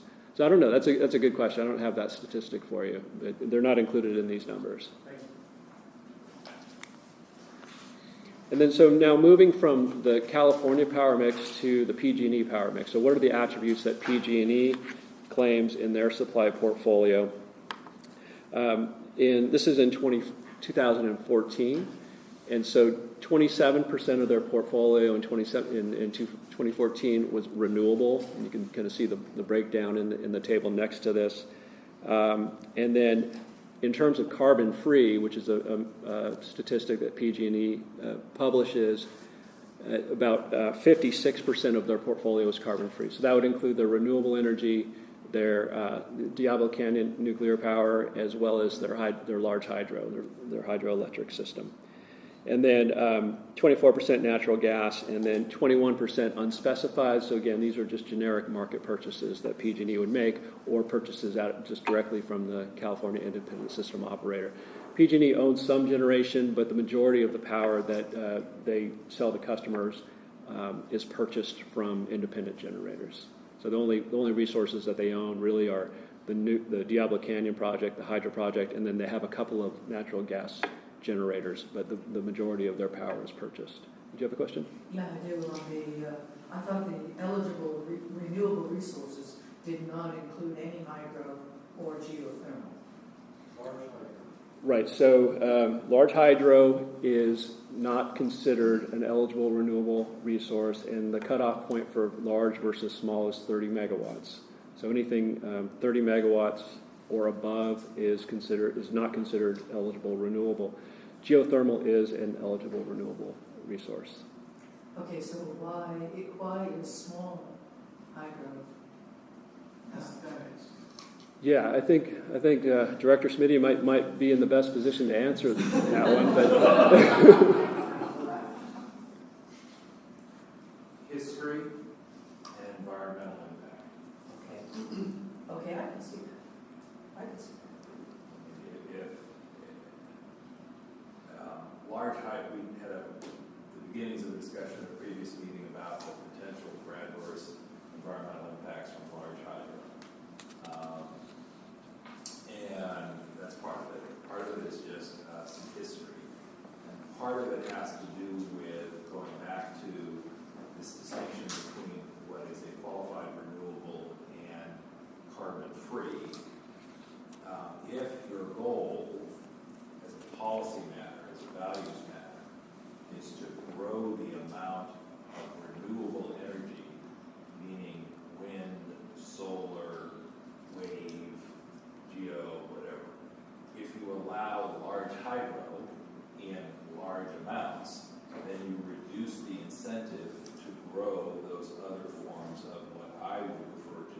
real renewables, given my value system. Other people might say, no, large hydro is renewable, that's fine. So you got an environmental impact to consider, but you also have the impact of, if you allow large hydro, then essentially you have decreased the market pressure to grow real renewables in California. And since the 2006 and 2011 legislation was in significant part designed to incentivize the growth of real renewables, allowing large hydro would not have allowed that. And PG&E's content. So there are 3 investor-owned utilities that are referenced here, including Southern California Edison and San Diego. San Diego. The 2011 legislation was supported eventually by the other 2. PG&E opposed. So well, now I'll just say what I really think. PG&E, while claiming to be an advocate for green energy, opposed, was the only investor-owned utility in the state to oppose SB2X, I think was the bill number in 2011 that required the 33% mandate by 2020. And the reason they opposed it as a business matter was because you see that significant number there that is large hydro. That's them. Well, they didn't want a mandate for 33% that didn't permit large hydro. So it's entirely a function, and I don't say this in a bad way, it's just they've got a business model, they've got, and their business model involves significant large hydro and contracts in British Columbia, if I'm remembering this right, somewhere in Canada. And so they were opposed because they wanted something counted as renewable that the rest of the world didn't want to count as renewable. They want to count it because they already had it, so it's to their They favor. either already had it or had it under contract. Yeah. Or had the ability to have it. Well, here's the good news. So now in 2015, they're actually at 30% renewable. Yes. So it had an effect. So leave that slide up, because that's the slide that scares me the most. Because their whole runaround with Diablo Canyon, rather than getting it extended for another 30 years, they popped to only 5 years, and they promised to replace that 23% also with all renewable. Or carbon-free generally, not necessarily renewable. Well, they said renewable, but it could have been their definition of renewable. Yeah. But that means that PG&E is going to be out on the market replacing 23% of its power with energy that we're after in the next 5 years. Yeah. Or probably with a number of CCAs coming in the market, will do that for them. That's exactly Effectively taking 23% of the load away. But you're thinking they just turn off? Turn it off and they'll be fine. At least that's what we're trying to tell them now. And to this point about whether or not when they use the term renewable or when you hear the word renewable, I'd be very surprised if PG&E replaced their 23% nuclear with 23% qualified renewables anytime soon. I think what you're going to see is they'll replace that nuclear with large hydro. That, you guys are current, I'm not. But I mean, they're not going to go out and be buying another 23% wind and solar in the next 5 years. That's not happening. Yeah, and since, these are percents, and I think this was Tom's point, if their load drops in half because of CCA, and they have that fixed supply of renewables, all of a sudden that percentage, they automatically get there, even without having to buy anything incremental. The other thing on this point about Diablo that you may have heard, so this commitment to replace Diablo with as I understand, carbon-free, maybe it's renewable, they want to charge CCA customers a share of that cost because they say it's kind of a public benefit. It's it benefits all customers to have lower GHG emissions in their portfolio. Sure, another little life in our sun. And to Tom's point about the impact of community choice, reducing then the actual power that they have to generate. Right. This goes back to the 1996 point I was making earlier, which is 21 years ago, they were not just a distribution system or transmission system, they were a generator, and that was part of the business. Their business model is changing as a matter of law and necessity and development of community choice. And so their view is, all right, we're not going to actually provide the power to be able to make a buck on that enterprise, then we will make a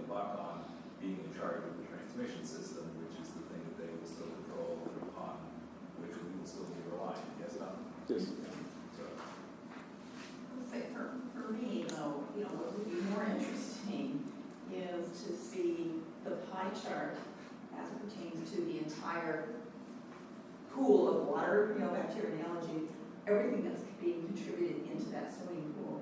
And then to flow out of that, in the smaller pie chart, is how PG&E is contributing. I mean, so your mix going in is going to be changing with more CCE activity going in, right? So it'll be interesting to see how the tub is filling or changing the percentages based on the direction that everyone's going, and then seeing how PG&E's mix in terms of how they're contributing to that tub by what they're buying, how that changes. Because, whether it's 23% of a majority of the tub is different than 23% of a smaller portion of the overall tub. So I don't know if there's a way to start looking at it. I think you're spot on, because the CCAs are obviously pretty disturbed about PG&E's claims that they should charge for the fact that they're going to dismantle the Diablo Canyon. And I'm pretty sure there will be plenty of analysis to share with the CPUC and the other regulatory agencies and even the legislators that will show exactly what you're talking about, which is, look, here's all the CCAs. This is how fast they're pulling away from PG&E service territory, and this is how things will improve for PG&E without them having to do additional or buy additional power that will necessitate that we somehow contribute to that, because they are closing the applicant. And that is going to be a fight that will go on for the next 9 years. It's already started, and the CCA's attention is now shifted away from how to count for emissions to how we're going to deal with the applicant enclosure. That's kind of like on the forefront now of the next fight to come. So that between 14 and 15, nuclear went from 21 to 23, comparing the two pie charts. Yep. Is that primarily because Diablo was up more in 2015, or because of the drought as well as CCAs, the power delivered by PG&E went down, so that steady contribution of Diablo actually went to being a bigger percentage? Yeah, I think it's the latter. I think it's reduced load, because you've got, in 2015, you have Sonoma Clean Power, you have Marin Clean Energy, which has been growing. So just the fact that if the nuke's production is constant, it's going to become a larger proportion of the overall supply as our sales go down. Sometimes the nuclear production can fluctuate. They might be on a refueling cycle or something like that. I don't think that was the case, though, but that's also a possibility. Okay, so I'm going to shift gears just a little bit and talk about the CAISO market.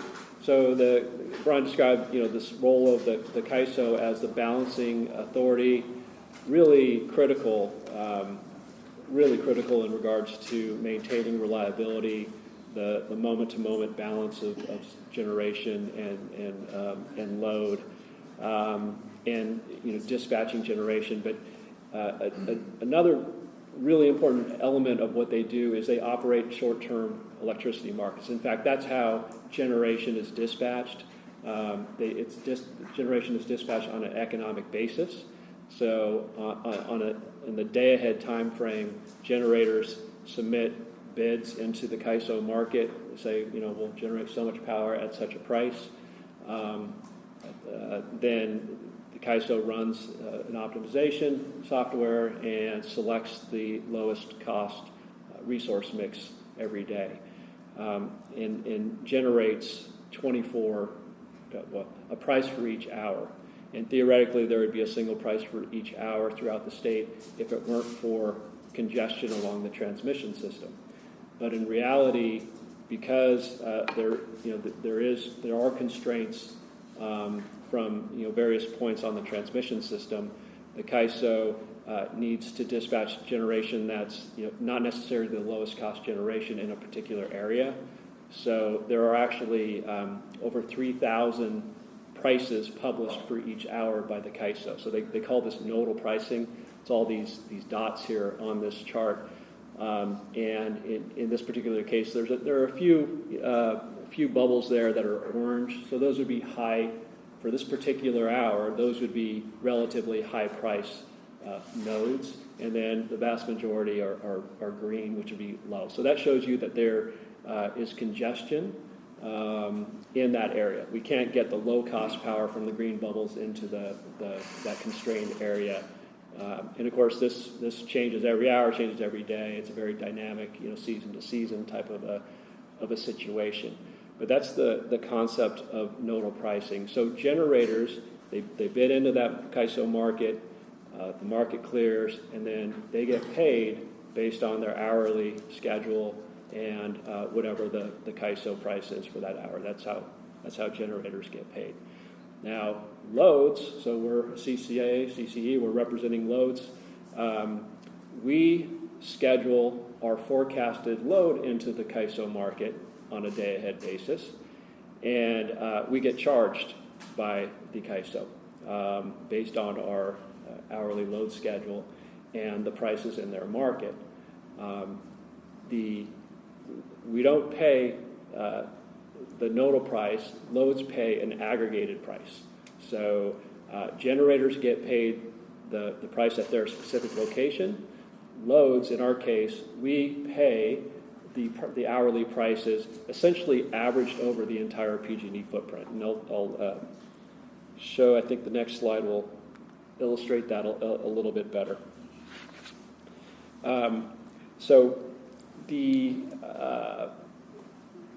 Basically, there are two concepts of aggregated pricing points. So there's the load aggregation point, which I was just describing, and so this is if you were to average all of those nodal prices within the PG&E system, that's what we pay as a CCE program for all of our load. That's what PG&E pays for their load. That's what any load-serving entity will pay for their load within the PG&E territory. There are three of these. They're called DLAPs, distribution load aggregation points. The PG&E area, the SCE, SoCal Edison area, and then the San Diego Gas and Electric area. So those are aggregated pricing points. And then there are trading hubs, which are very similar. These are also aggregated pricing points. And these are a bit of an artifact from the old market structure where we didn't have 3,000 nodes, we had 3 zones. But the ISO, the CAISO continues to publish these aggregated prices for the trading hubs because a lot of power contracts specify these trading hubs as the delivery point. That's how the power supply contracts essentially are settled against these trading hub prices. Very important for wholesale transactions to have, you can't really have a viable wholesale market if every buyer, if there's 3,000 different price points. There wouldn't be enough bids and offers to have a liquid market. So by consolidating into these trading hubs and using those as the common terms of power purchase agreements, that enables buyers and sellers to have a more liquid market. So that's a helpful, essentially a service that the CAISO provides to facilitate your purchasing power on a forward basis. So we've got the trading hub and we have the DLAP, and they're very similar. Again, the DLAP price is what you will pay for your load, and the only difference really is for the DLAP for PG&E, it's going to be the NP15 zone and the ZP26 zone. So if you're buying power at NP15 trading hub, that's very, very similar to what you'll be paying the CAISO at the DLAP. Yeah. Okay, sorry. I understand, I think that the CAISO has established trading hubs, and it's a consolidation so that you don't have a zillion different pricing. You do an average. Right. Okay. I got lost on the DLAP. Okay, so DLAP is when we schedule our load with the CAISO, that's the price we're going to pay. So, there are... It's our set point. I'm sorry? It's a set point. That's what we negotiated. That's the way the rules are set up. It's not something that we necessarily negotiated, but that's the way that the rules are set up. So, the CAISO will publish the 24 prices for tomorrow. We're a load, we're going to pay the price established for the DLAP, the distribution load aggregation point. There are 3,000 different sets of prices, so we're going to pay an aggregation based on the DLAP area. So why, isn't the trading hub the same thing as the DLAP? It's very similar. It's very similar. So the PG&E DLAP is basically going to be these two areas together. So that's a trading hub. That's a trading hub, and that's a trading hub. So they're not exactly the same, but they're very similar. So Oh, you're saying they combine the two. they combine CP26 and NP15. And if you average all of the pricing nodes within those two zones, those two trading hubs, then you'll have the DLAP price. So the only reason this is important is if you're buying power through a power purchase agreement, let's say you're going out and you want to lock in your prices for the next 5 years, right, or at least for a portion of your load. Typically, that delivery point is going to be the NP15 trading hub, and that's a little bit different than what you would be paying to the CAISO. So because there can be a little bit of a difference in that price, there can be essentially congestion between those two aggregation points. And ideally, if you were able to specify the DLAP in your power purchase agreement, then you would be perfectly hedged. But typically, it's not the DLAP, typically it's the trading hub. So there's going to be a slight difference there. It's kind of a technical point, and I don't think it's really super important that you fully understand it at this point. Thank you. So what if you're in Eureka? How are you going to buy now? Once you DLAP there? You're paying the PG&E DLAP. It doesn't matter where you are in the PG&E footprint. That's the kind of strange thing about it. We're concentrated obviously in Santa Clara County, and there are pricing nodes within Santa Clara County, but we don't pay that. We pay the whole broad aggregate. That's how it's settled out. So there are pros and cons to that construct, but that's just the way that the rules are set up. We take your question. So are the wholesale price pretty much the same between the different trading hubs? They're different. They're different, and depending on congestion, so depending on really from Southern California to Northern California, during the spring, let's put it this way. During the summer, you have a lot more demand in the south, so power wants to flow north to south.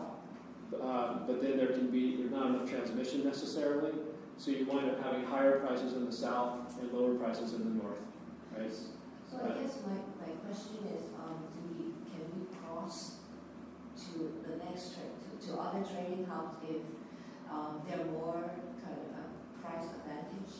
You can buy power in another trading hub, but which is only if you take delivery in another trading hub and the price in that area, the prevailing price, is higher than in the DLAP, that would be beneficial. But if it's lower, that means you'd be paying congestion to bring it home. So if you ideally what you would do is buy power in your local area so that you don't have to worry about congestion or the differences in prices. Because anytime you move power from one zone to another, there's that potential difference in price, and that can become a congestion charge to you as a buyer. So ideally what you want, the perfect world would be you specify the DLAP in your contract, but more typically it would be NP15, and those are very similar. So then, that's probably, yeah, oh, I'm sorry, forget your question. So I'm not quite understanding the connection between when we buy power and the price we pay. So Right. if we negotiate with Green Power Inc. to buy power at 1 cent a kilowatt hour, I know you're dealing much larger agreements, 1 cent a kilowatt hour, when they are bidding with CAISO, are they telling CAISO we're going to deliver at 1 cent a kilowatt hour, and so that lowers everyone's price? Not necessarily. So here's how it works. Here we are. We're a load, right? And so we schedule into KISO, we say tomorrow, hour 1, our load's going to be 500 megawatts. So we give them our schedule, a forecasted load for tomorrow. And then if we have generation, so if we've got a bunch of supply contracts, then we would also schedule those in. And we would say, okay, tomorrow, this project's going to generate 300 and this project's going to generate 200, and so I'm going to be balanced, right? So the way then financially how this would settle is KISO's in the middle. So we, on the load side, would pay the DLAT price for our load. That's what I was describing. And then our generators would get paid the nodal price. So whatever the price is at their location, they bid in, the market cleared, whatever the price is at that particular generator location, that's what they would get paid. So if we control all this, then we potentially could net to zero cost to the KISO if our load and supply are equal and the locations are essentially in the same place, right? So in this example, we've got this generator, 75 megawatts. The market's clearing at $30 a megawatt hour. Here we have a 25 megawatt generator. The market's clearing at 20 megawatt hours in that location. So you can see different locational prices here. As a load, we pay an aggregate.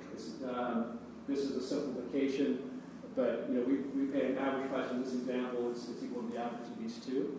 So if we control both these generators, we would pay as a load $2,750 to the KISO, but the KISO would recognize that we brought generation to the party, so they would credit us $2,250 for that one and $500 for that one. So we would net to zero. Now we don't need to bring generation. We could just schedule load for tomorrow, and in that case, the KISO would charge us $2,750, and that would be the end of the story.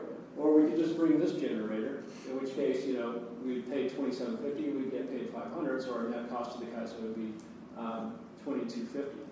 So that's the way it works. So now, in your example, we have a contract that the KISO has no knowledge of, which says we've got, we're going to pay a penny a kilowatt hour to the solar developer.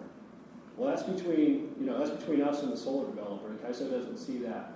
So the solar developer would essentially, in that case, just bid zero into the market and get dispatched by KISO. Depending on how we structure the contract, well, we're certainly going to pay the solar developer the penny a kilowatt hour, right? And that's going to just be a direct payment. But since we bought the power, we're entitled to the credit from the market revenue.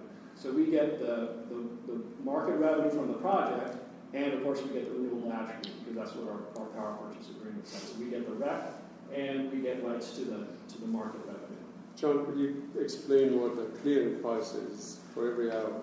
Right, so the clearing price then is you have various generators bidding in, and then the KISO selects basically the cheapest resources first, up to the point where there's enough generation to match the load, and then all that generation gets paid that highest price. So that's the market clearing price. So if we'll use a more realistic number, I guess.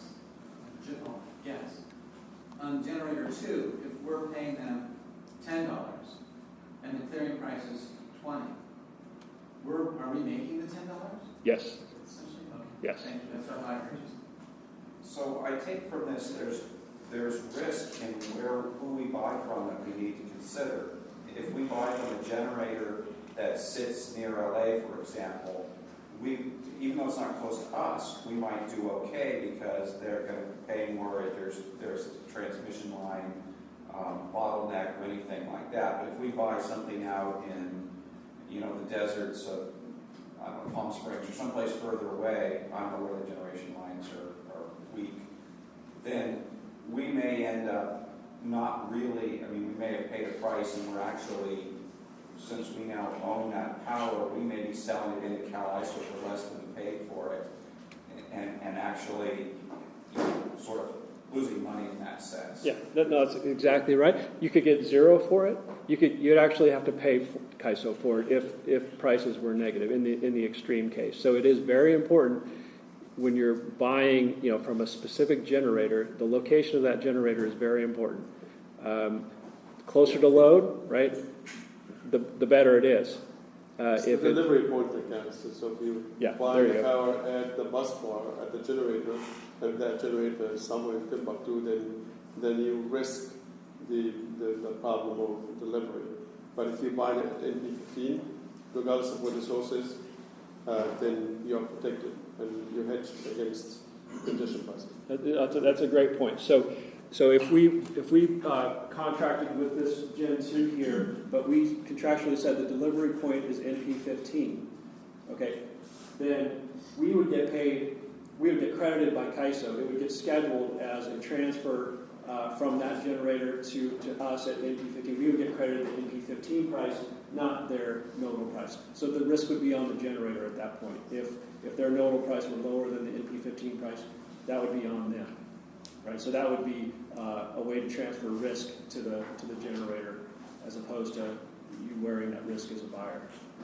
Say that again. How is it you transfer the risk? Because essentially, then the generator would only get paid the nodal price, but they would have to. They would transfer the energy to us, and they would pay the CAISO the NP15 price for that, and we would get credited by the CAISO the NP15 price. So from the generator's perspective, they're getting paid 20 by CAISO, and then they'd have to pay a higher number. You know, if assume NP15 is 30, they would have to pay 30 to CAISO. They get credited 20 for their location, so it would cost them $10 a megawatt hour. But from our perspective, we just make sure in our contract it says you're going to deliver X number of megawatts to NP15 versus just deliver X number of megawatts. So that would be you. Maybe. So it depends on the price that you negotiate for that, right? Because that's not going to be free. It's not going to be the same price than if you negotiate a delivery point at the node.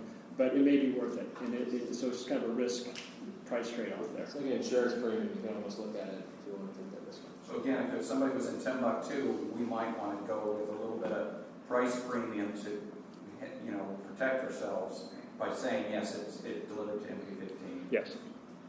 Yep.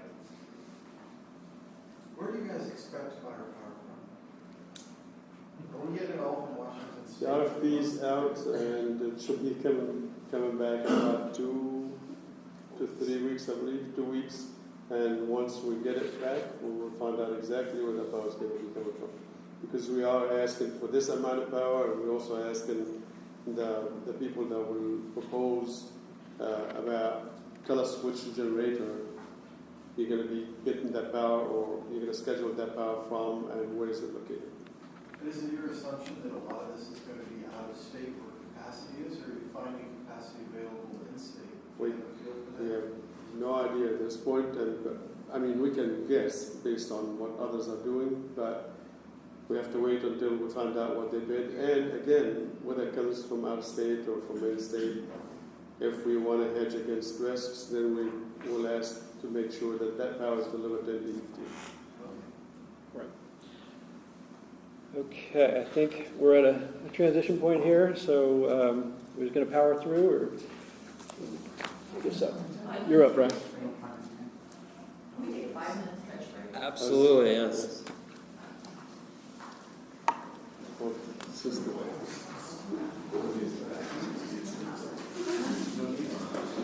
That was a good transition with the RFP. That's what we're talking about next. Yeah, it's a good transition. Question about what we're going to do. Yep. So I was sure goodbye. That was what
if we are wanting to I don't understand why.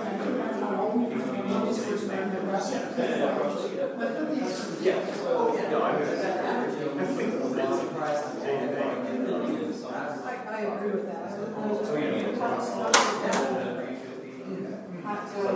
can do a great job. Other people. Yes, we can, rather than the average daily pricing across the entire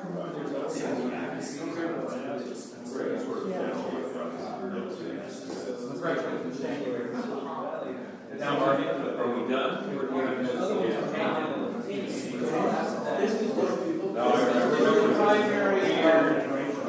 Just the primary and but we tried it out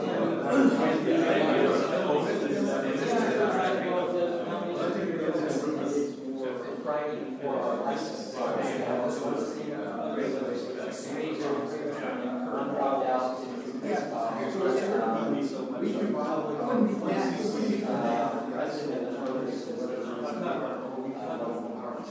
So that leaves you with John Porter's.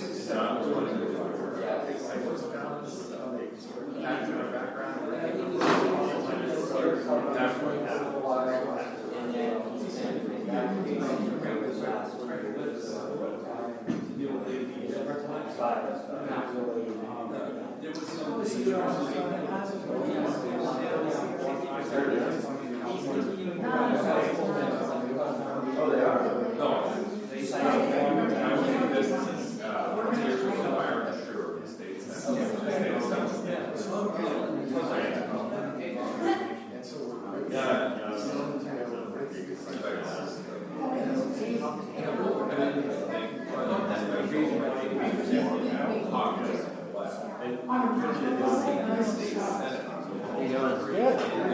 Yeah, no, it's not a Saturday morning presentation, I suppose. That's good, that's good. Contract for 2 months, 8 months. And then what's simultaneously as long as they have 5 hours simultaneously running the same value. Primary general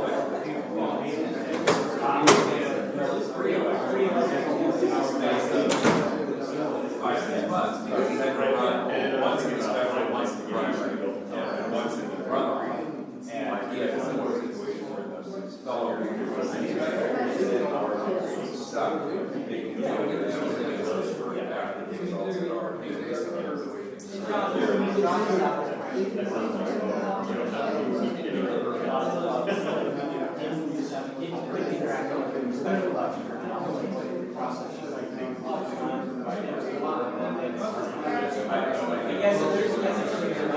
I think it's an awkward place to theory, this is what you do.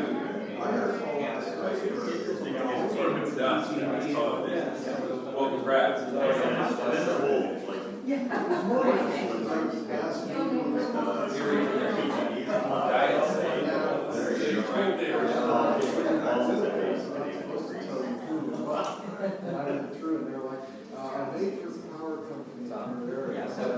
It's a fun thing. I was going to tell whether PGs don't allow how much paint.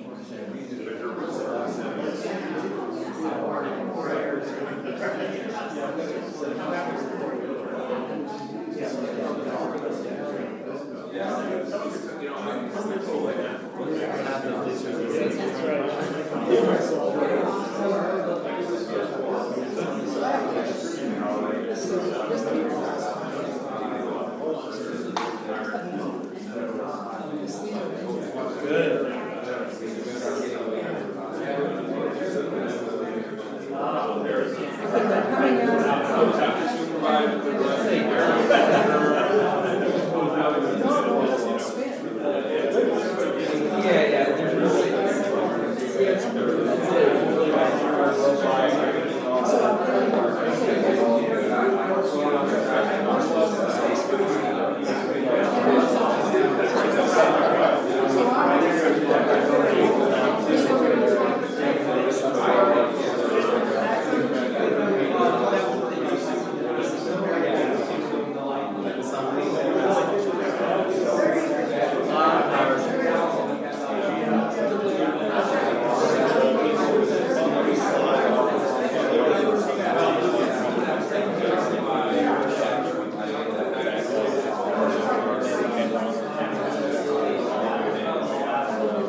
good though. It's a good discussion. That's not the I'm gonna go.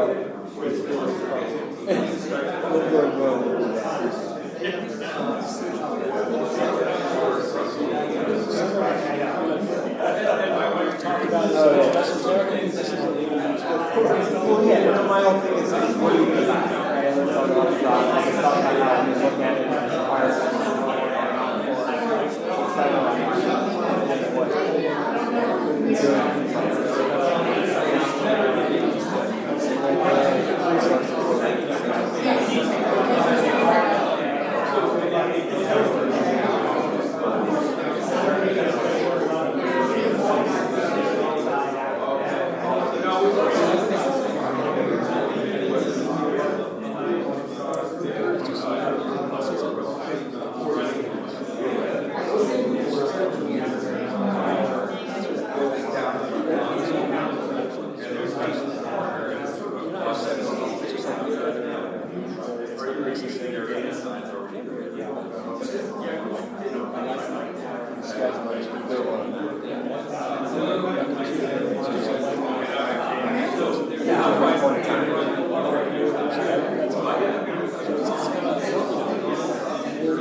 So what's going on at home for you today?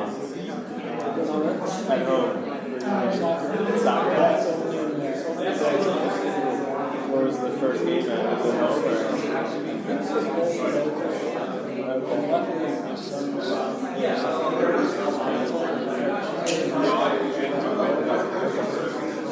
So, it's going to be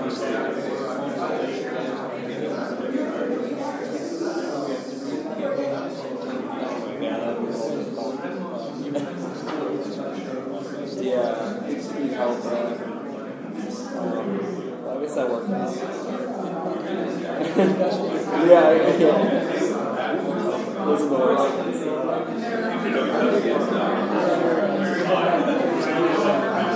Yeah, so it's our niece's birthday party today.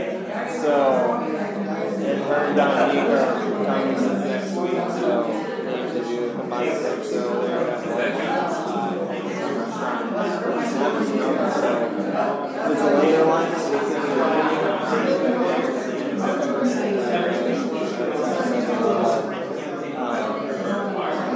it's funny. I think we've been taking advantage of that. It's relatively close enough that you can do a election. From Nappers and everything. So it's actually really nice. That's awesome. It's been a nice day.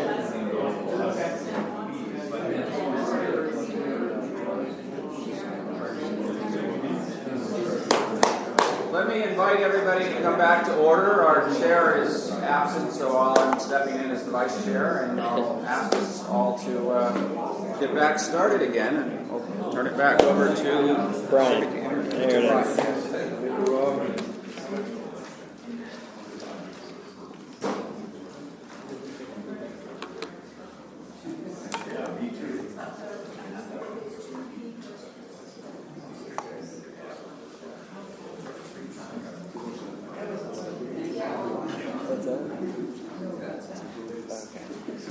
All right, so it was actually a really good transition. John was talking about kind of the contracts, how the contracts work, how settle and the TISO works, and then the additional contracts you have, how that all works in conjunction with one another. And I think now we're on the section of, okay, what are you going out to buy right now? There's an RFP out. Proposals are due, I believe, in a couple weeks, as Tom noted. And then based on the responses, you're going to enter into negotiations with potentially multiple energy suppliers out there. So I guess I thought it'd be helpful to kind of start of how we look at this and figure out, okay, well, what do you need electrons wise? How much usage is in your whole service territory? what's being used by different customers, what's the shape of that usage to make sure that you can get a hedge that matches the shape of what your customers use at each point in the day. And then, to the point, there's policy decisions that have been made of how renewable your portfolio is going to be, how much it's going to be carbon free. So that's layered into the products and the volumes and what you're procuring. So the way we've looked at this is we get data from we've gotten data from PG&E, which is the most recent calendar year data they had available to us, and we started analyzing this. Was 2014. So they provided monthly usage data for every customer in Silicon Valley Clean Energy's footprint. So based off of that information, we're able to compile, there's many rate schedules out there for residential customers, commercial, industrial.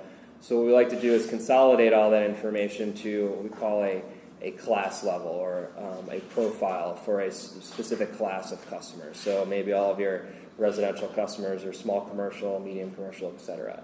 So we've aggregated that point, and then what we do to find, okay, we know what is used each month now by these different classes, but what's the shape of this usage over a day, for example, in any given month or a certain month or a certain time of year? Well, we don't get that information, right? That would be real-time type of smart meter information, the interval data that you've heard about. We don't get that until you're up and running and you can actually get that information from PG&E. But what we do have available are what's called PG&E load profiles. And a PG&E load profile says within PG&E's entire footprint of their service territory for a certain class of customers, whether it's a residential or small commercial, this is on average how much kilowatt hours were used or kilowatts were used in that hour of that day. So every day, every hour, going back historically, they have these profiles. So we take that information and now take that monthly data we have on your customers and then parse it, okay, what would that hourly shape look like? So now we have this shape that I'm referencing is, as you can imagine, midnight, the day's starting, not much usage, it's going to continue to go down, everyone's going to sleep. Okay, people are starting to wake up, ramps back up, demand increases, it continues to go back up again, and then maybe a little bit more blip up when everyone comes home, and then it goes back down, end of day. So the idea here is to go out to the market, to be able to buy a contract, what we call a hedge, so that you've got price protection and not paying that, what John had mentioned earlier, that CAISO price every hour. You're actually paying a fixed price to ensure that you've hedged or you've mitigated some of that risk, as those CAISO prices could go up very high. They could vary. So we look at how do we match that shape of your usage to what an energy supplier could supply us. So in the actual RFP, we specify a weekday for a weekday in a certain month. How much on average is used in each hour of that day. So basically had these tables that were sent out to suppliers that show, for say April of 2017, if it's a weekday, you're using X in hour 1, and this amount in hour 2, this amount in hour 3, this amount in hour 4, same thing for a weekend.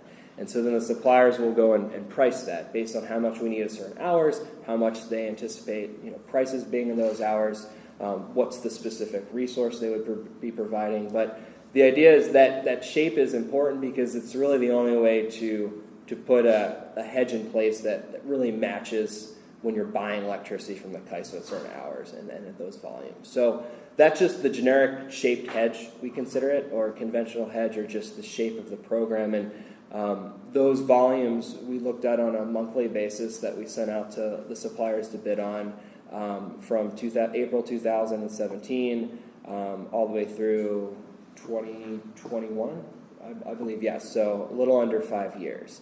And then in that, we're capturing all of the energy requirements for the whole customer base here on a monthly basis. We step that down a little bit, so there's a strategy on how much you're actually contracting for at a fixed price. I believe the first 2 years is 100% you're hedged, and then I believe the year after that you're stepping down to 75%, and then stepping down to 50%, and then it would be just, you wouldn't have anything going out beyond that, unless, of course, you have long-term renewable projects. You get under contract as you move forward with your program. But with respect to your immediate needs to get up and running, we're really looking at that less than 5-year horizon here. So we're saying by the strategy is you don't put all of your eggs in one basket, saying we're going to buy all of our needs for the next, little less than 5 years. What if the market goes up? What if the market goes down? So we're putting a little bit of that hedge in place, but leaving room in those later years to take advantage of, say, hey, prices came down, they're lower, great, we can buy more, there's a position, we need to buy more. Or, hey, prices went up, but at least we took advantage right now of lower prices so that, we're averaging out to a lower price and we can still be competitive. So this is really focusing on getting the authority, the agency here up and running, standing its own feet. And this first piece is to make sure that you're buying in the shape in which your customers use, to make sure you're protected from a price risk perspective.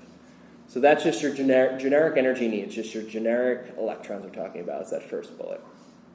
Part of that's going to be renewable energy. So I think it's been policies to decide 50% of renewable energy. So 50% of that total amount we're asking for, have gone out and asked for renewable volumes, and pretty much asked for solar developers, the marketers that Tom had mentioned before that have renewable energy in their portfolio, kind of mix and match of anything.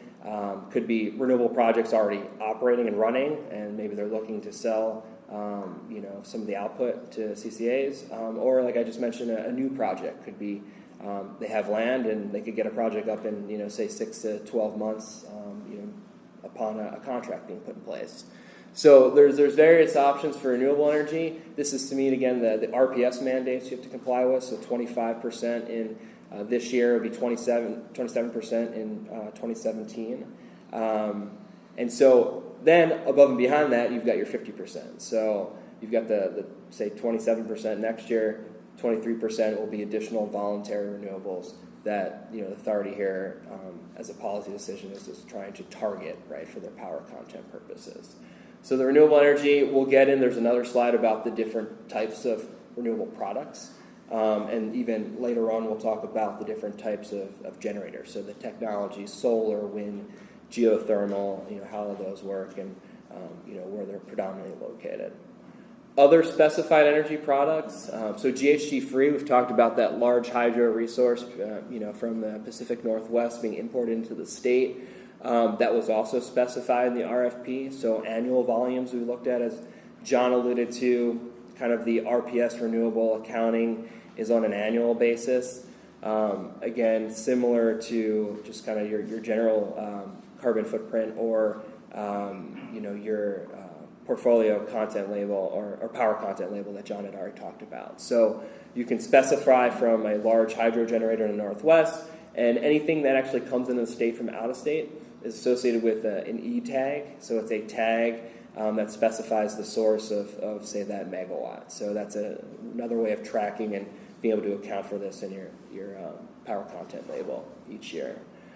You can also purchase directly from, say, natural gas power plants. So Calpine has a fleet of power plants. Dynegy has power plants. There are the asset owners that produce and sell to the market, but you can also do direct deals with those power plants as well. It doesn't have to be renewable. It doesn't have to be a large hydro. It could be even a natural gas combined cycle power plant you're purchasing from as well. And there's benefit in that too. In that, it's with that unspecified pool of water, that system, that bucket of water we've been talking about, there's a assumed emissions factor with that. And a lot of these cleaner, more modern natural gas-fired power plants, several ones in Calpine's fleet, for example, they have lower emission rates. So you can realize a better environmental benefit for the program and your customers by sometimes contracting with those units themselves. The fourth bullet here, resource adequacy capacity. We will talk about that a bit more in the slide to come. It is predominantly a compliance obligation of any load-serving entity in the state of California. So a CCA, a IOU, anyone for the most part serving load. The publicly owned utilities are a little different. Like the RPS program is a little different for them. The resource adequacy program is different for them, but it's administered by the CPUC and the CEC in California, and it's probably the only the regulatory requirement or obligation at the PUC outside of the RPS piece. So it's really to ensure, again, grid reliability. We'll talk about it a bit more and how it works and what you're specifically buying in this RFP. Scheduling coordinator services, we talked about a little bit before. Who's going to interface with the CAISO on behalf of the authority here?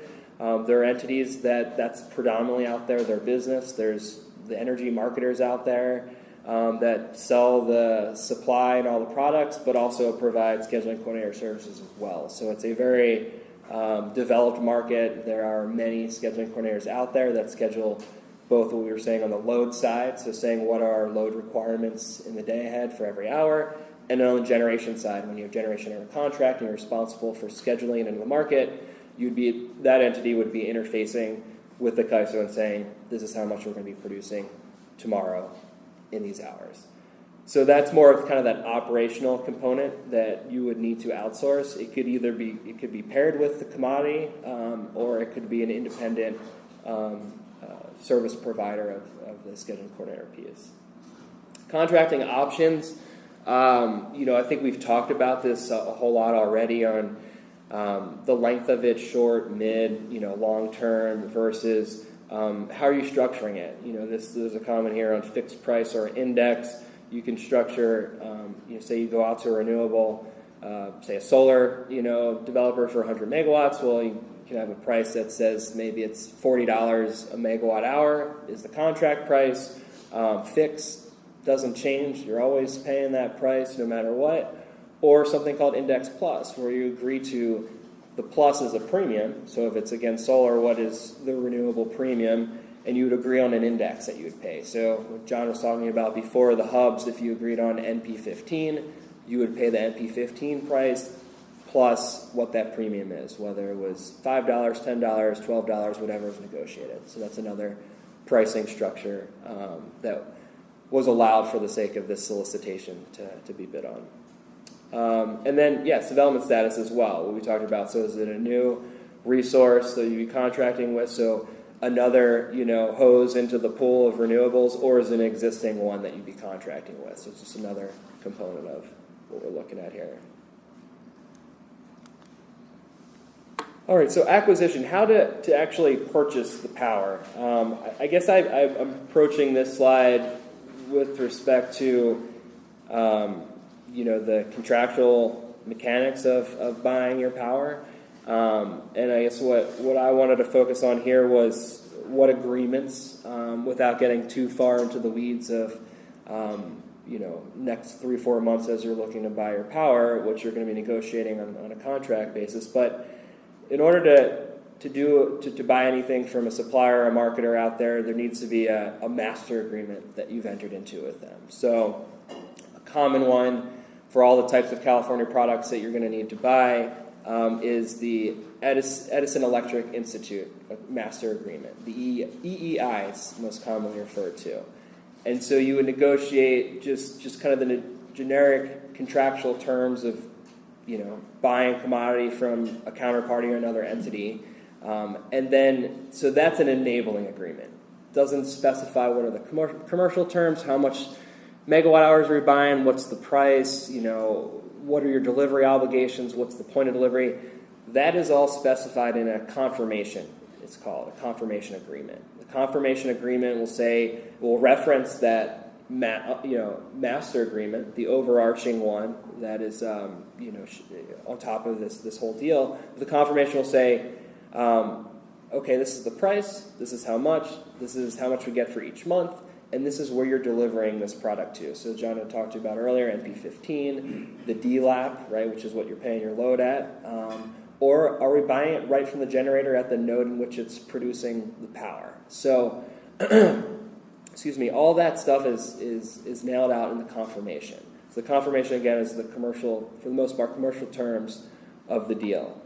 And then there's another piece that's the security, right? So the collateral. So what do the security agreements look like to ensure that you're protected, the company you're buying from is protected, or both sides feel like they're protected financially in this deal. So those are just generally the contracts are involved with purchasing all these types of energy products out there. A couple other things to note here. These contracts are very important because they'll specify the attributes. So if it's renewable energy, it will specify the type of renewable energy it's for, so that when you're going to comply with your RPS obligations, as well as your own, voluntary obligations to hit your 50% target, that you can ensure that those attributes will be transferred to you as you expected them to be. We'll talk about the renewable energy a little, in I think a slide or two down the road here, with respect to the accounting system that's used to track your renewable energy certificates to make sure that you're going to comply with the regulations. The last book, the same thing I just mentioned on the attributes. Again, if you're buying from a large hydroelectric generator, that same type of carbon-free attribute would be nailed down in the confirmation agreement. The last bullet here on forward contracts, so again, buying something out into the future, what you're looking to do for all these products. There's different defined time periods. You typically hear of peak, off-peak, around the clock. Those are the typical wholesale terms. So, a peak product would be delivered from the hours of 7 a.m. to 10 p.m.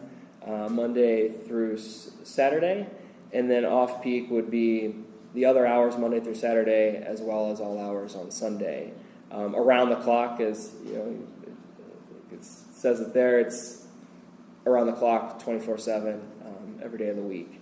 There are, and we'll talk about this a little later, the over-generation of solar and what it's doing to wholesale market prices, as well as which resources are coming online. We're actually seeing new products coming out to the market that actually specify certain times during the day when prices are now seeming to spike. So hours, say 5 p.m. to 10 p.m. So there are new products coming out there. They're not very liquid right now. They're actually quite brand new, but I think as they are starting to be traded out there on the exchanges and bilaterally, that it could be a good hedging mechanism for CCAs to protect themselves as the sun is going down, all that production stops. Now we're switching on our natural gas power plants real quickly to pick up that loss of generation. As you can imagine, that's spiking the prices quite a bit now late in the day and early evening. So, but more to come, but it's a very dynamic and evolving market, and there's going to be more opportunities in the future to buy some of these products. Any questions with that so far? Yes? Along those lines, is anyone, one of the advantages we have over someone like PG&E is that there are people around this table that control land use and have to issue permits for new development. Is anyone thinking about ways of building in storage or other things as a requirement in new development as a way of offsetting some of that power spiking?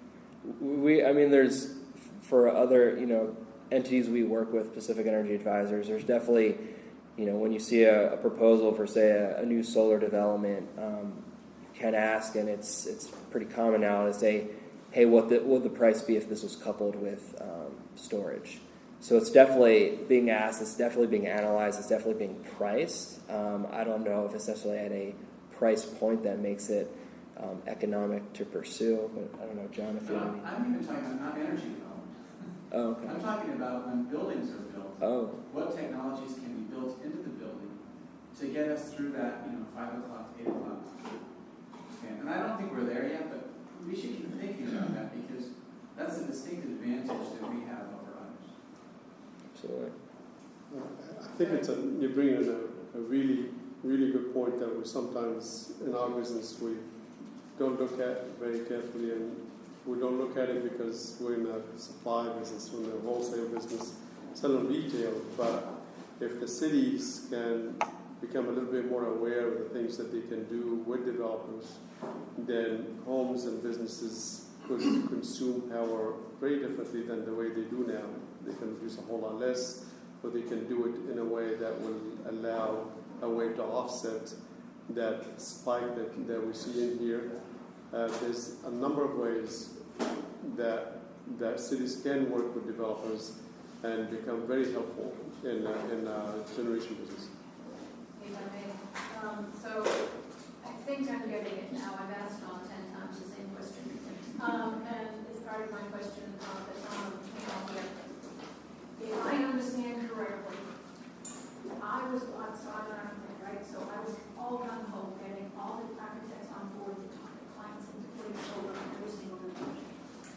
because, and put more solar than what they needed, so we could buy it back. That was my big. Let me try and say it the way I currently understand it. The solar, so Campbell, we're doing 240 solar currents a year now. That's a lot. And I was saying, that's great, you know. Tom explained to me that there's two sides to this purchasing. One is we purchase what we need, and we pay based on our projection.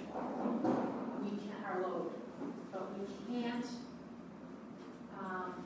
include the solar that's being generated as part of our demand. The only thing we can do is use the solar as a reduction of our demand. So in terms of what cities can do, and what I was ultimately hoping the CCE can do, is we can encourage, fund, or whatever, people to build more solar so that they can reduce our buying, our amounts that we need. And I'm also thinking we don't have to get into the storage aspect of it, because if we do it on industrial projects and things, it keeps generating here. So when the buildings, the manufacturing and office buildings, at least in my town, shut down at 5 or 6, they still generate power. So that will help offset the peak of the heat demand. So I don't think we have all the pieces together yet, but I'm really hoping that we can find mechanisms to encourage solar on buildings. Ideally for me, over solar, we have the issue of how to buy it back, because Tom explained to me, I think, that it's more expensive for us to buy local solar power than to buy bulk solar power from someplace else. But there may be trade-offs to prevent that peak demand, because right now, and at least for a while, the storage aspect is a challenge. I think just one point is it's as expensive as we are willing to pay for it. PG&E, for example, pays a whole lot less for solar rooftops than they do for bulk solar, because that's what's worth for them to buy it. So generally for publicly owned entities like ours, there's a tendency to want to pay more for people, pay a premium for the people that develop solar on the rooftops. So I'm looking at solar as being a long-term way to reduce the load demand and have it be produced maximum amount of time possible that would help reduce not only the total load but also the peak load. The only problem with solar is you get to the middle of the day, we're making so much of it now, you're caught. There's more than you can use at 2 o'clock. So I realize there's all kinds of technicalities. I was just trying to respond to the question of storage and what are the pros and cons. We have a couple more slides up ahead that will kind of describe with what happens when you oversupply. Yeah. Right? Yeah, no. And the other thing I was getting at, is shifting demand, right? So if you can incentivize for your customers to use now in the middle of the day, it sounds crazy, but that's the reality. That is the lowest wholesale time, pretty much, that you're buying your power in the wholesale market. So if you can push demand in the middle of the day, I mean, you're helping the situation, completely, and you're making a change. Chill water at 2 o'clock, cool building at 4:30. Good, that's what you did. It was backwards in what you told them to do 20 years ago. 2 years ago. Yeah, exactly. Just a couple years ago. Yeah. So now there's kind of this, it's unaligned between, okay, what are you seeing in the wholesale prices on an hourly basis? And then, okay, what's wholesale peak? And what's truly peak hours-wise? And on the retail, what's your retail peak rate, right? And we see a divergence of that, but we're now slowly seeing through the general rate case of the utilities a better alignment of that coming in the future. So, again, if you can shift load, if it's a load shifting type of program or a rate that incentivizes it, I mean, that's the reality it seems to be we're living in right now, where the lowest price is in the middle of the day, ironically. So, orientation too. The direction you put the panels impacts when they produce their most power. Yeah, exactly. Well, there's other things you can think about doing in the city. First of all, make solar cheaper by all new buildings have to have plumbing already available. Your junction box or master box, I forget whatever you call it, is sized large enough and has the connections that storage could be connected to or solar can be connected to it. So it makes it much cheaper to then add those later on. But the other thing, if you think about it, a lot of people, as they're getting electric vehicles, are going to bring them home and they're going to charge them in the evening, which is not when all the solar is created. So if we, put in, somehow require more of, let's say, the commercial buildings to have places for the electric cars to charge during the day when all the solar is producing power, we then, instead of having that valley, you start to have more of a load there and less of a load in the evening. So there's things we can think about as we go forward. And those are things that we need to do together through the cities association, because we don't want to be competing with those common denominator. We require Morgan Hill, we might require so that we're not fighting over it. And unfortunately, there's a new state law, if I'm not mistaken, requiring all new housing to have the infrastructure for solar charging or grab charging at homes. It's a dryer out in the solar. Yeah, but they're requiring it in every new project, so it's somewhat self-defeating. All right. Sorry. No, it's good discussion, and I think we encourage that. It's better for us as presenting here. So the renewable energy procurement, we've talked about it many times. What is the current renewable portfolio standards regime in place? Going to 30% by 2020, and then now we're stepping up to 50% by 2030. And this chart here reflects an even step up between 2020 to 2030 to the 50%. So it's pretty significant. It's pretty impressive that the whole state's going to that 50%. It's even more impressive that you're starting out of the gate at 50%, in April or in 2017 as a calendar year. So with respect to, the RPS mandate and the compliance obligation, you're required to file, 2 annual reports, the RPS compliance plan and then the RPS procurement plan. There a lot of information's the same between the two of them, but there are 2 different reporting obligations. And then, what about your 50% obligation that you've imposed on yourself? We realize it's a target.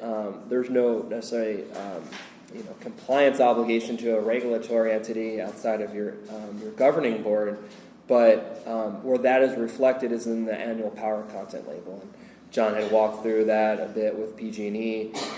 So that's it's been with the other CCAs. It's kind of an annual mailer that's gone out to their customers showing, where they stack up the year before. And then there's the power source disclosure program, I believe administers the power content label. So that's how the 2 pieces, one, you've got the RPS mandate that you have to comply with, and then you have your own self-imposed 50% target that you want to be able to show that you've hit that to your customers out there on an annual basis. So just to explain the 50%, is that 50% greenhouse gas free? Is that 50% renewable as counted by the way the state counts it?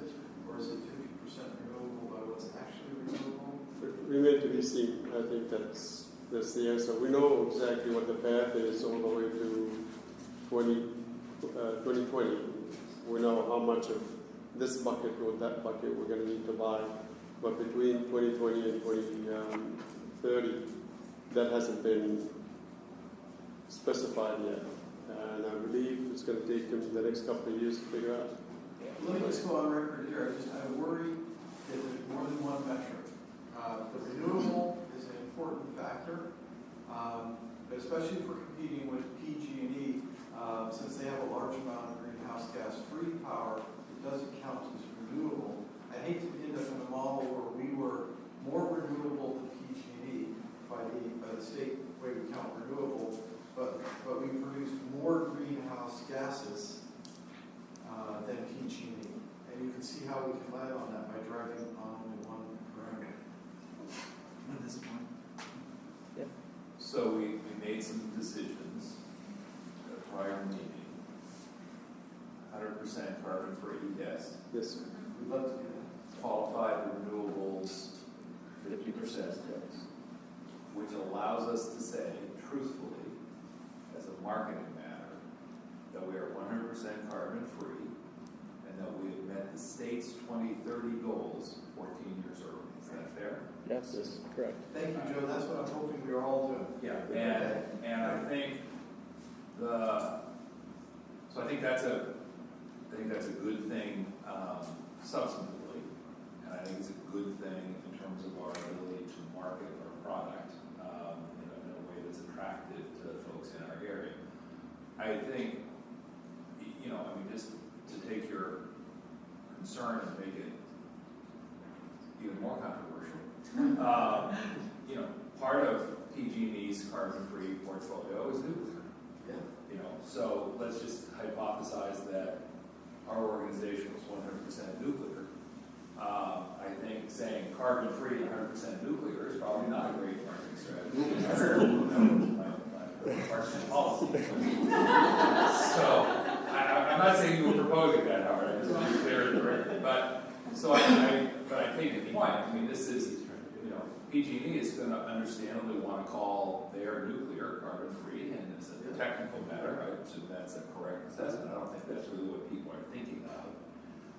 And so, I do think being mindful of these distinctions between the use of the word renewable as a technical legal term of art here in California, which is different than the use of the word renewable in a colloquial context, which is different than the word carbon-free. I think that's important, but I don't think we're going to get other folks to use the language the way we want to, or to be, anything motivated by anything other than their own self-interest in terms of how they articulate their portfolio. But you hit it on the head, which is 50% renewable, 100% carbon-free is really what our goal is. It's both parameters. Yeah. And as long as we're all committed to both parameters, I think we have the message. I think the board voted on that. I think Yes. it's very clear. I mean, that's. But also was said today was 50% renewable. That's why I said I just bring that up.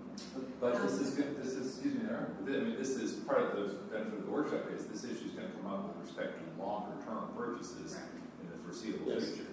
And then we're going to have to ask ourselves the question that I was pushing on a little at the previous meeting, which is, okay, it qualifies as carbon-free, but do we want to qualify as renewable as well if part of our policy values, if our policy goals are to help generate more renewable energy in California, does simply saying carbon-free, as nice as it feels, help advance that goal as well? And I'm suggesting that I'm skeptical about it.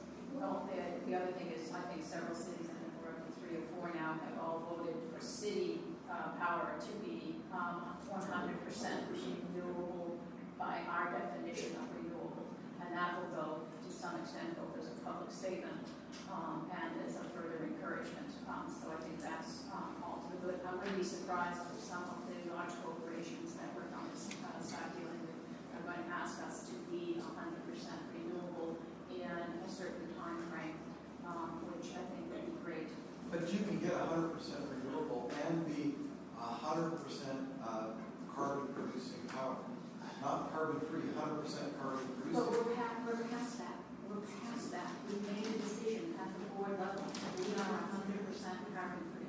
No, but you said your cities chose to be 100% renewable. But you can get renewable that's based on carbon. Sorry.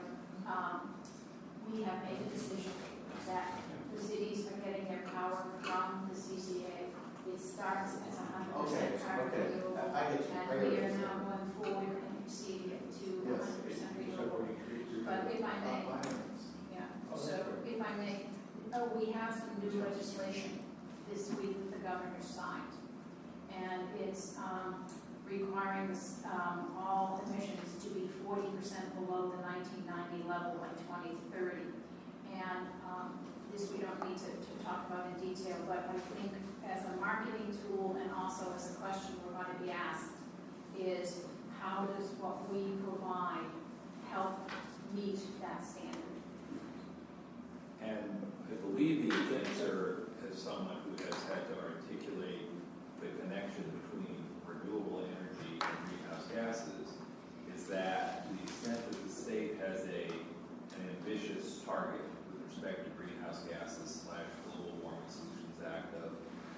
2006 and now 2016, that our efforts to provide carbon-free energy and energy with qualifying renewables plays a significant role in helping the state achieve its goals with respect to global warming. I think So that's the clearly we do, and I think that's something we should all be able to leverage now that that's been signed. It's just one more incentive for all our communities and businesses to support CCAs or CCEs.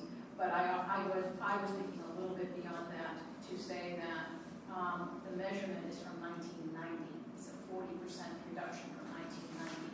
So I think it would be helpful at some point if we understood what that 1990 figure was and how that 40% figure relates now to what we're doing. And I think that the team would tell us that the challenge is to identify what percent of our greenhouse gas emissions is comprised of energy generation. Yeah, I and follow then you there. make that connection. So Right.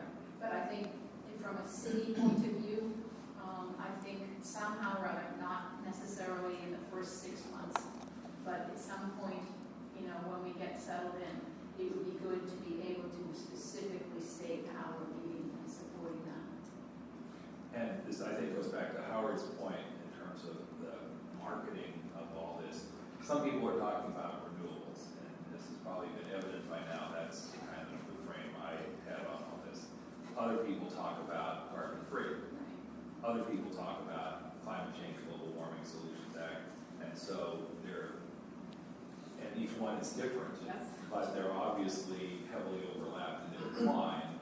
And from a marketing standpoint, I think that's going to be a bit of a struggle in terms of figuring out what the unified, uniform, singular marketing message is, or whether there's a way to have 3 different marketing messages depending on who you're talking to. I think that's a And I'm challenge. also looking at zero net energy, so.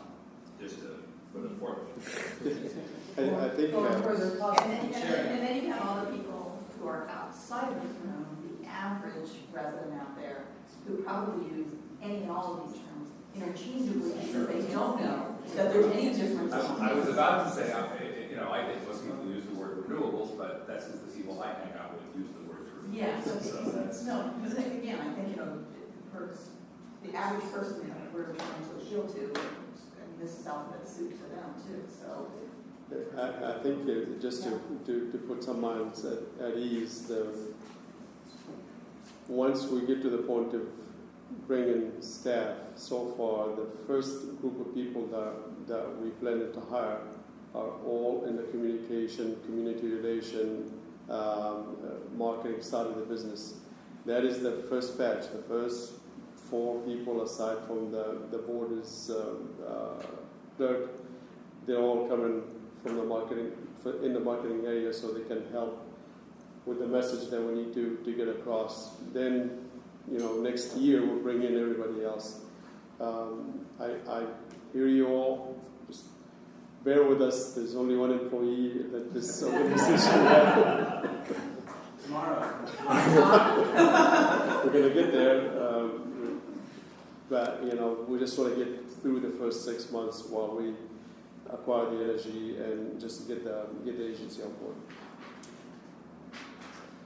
Right. Okay. So I don't really need to touch on this slide, for very long, but how do you account for your renewable energy credits? A renewable energy facility, whether it's solar or wind, produces a megawatt hour that's metered. That can be tracked, and a certificate is generated for that megawatt that's produced from that clean generator, from that renewable generator, as defined in the RPS compliance world. Well, that then goes into a system called REGIS that you see here, the Western Renewable Energy Generation Information System. Easier to say REGIS, and that's really like a banking account. So, as like I said before, that certificate was generated when that energy was produced. That certificate goes to the account of that generator, and then if you had a contract with that generator would transfer that certificate from their REGIS account, so their banking account, to Silicon Valley Clean Energy's banking account, their REGIS account. And that's how you account for your Regis certificates. That's how you can figure out how much you've accumulated so far in the year. You're meeting your targets. Does it look like there could be a deficiency? And then retiring those certificates, which is part of the compliance obligation to be able to show compliance. So that's how they're tracked. That's the system used. And the last bullet there, compliance is measured over multi-year periods. In the current RPS regime we're in, we are ending compliance, the second compliance period, and then we're entering the third compliance period starting next year. And that will take us all the way through 2020. And then onto the new compliance period through SB 350. So on RECs, you can purchase power independent of RECs. There you go. You're good. It's a good transition. I appreciate it. So, renewable energy, we just can throw it around there. We talk about the technology, whether it's wind or solar, geothermal, or biomass. But as defined in the world of compliance obligations and the RPS regime of compliance obligations, it's defined as bucket 1, bucket 2, and bucket 3.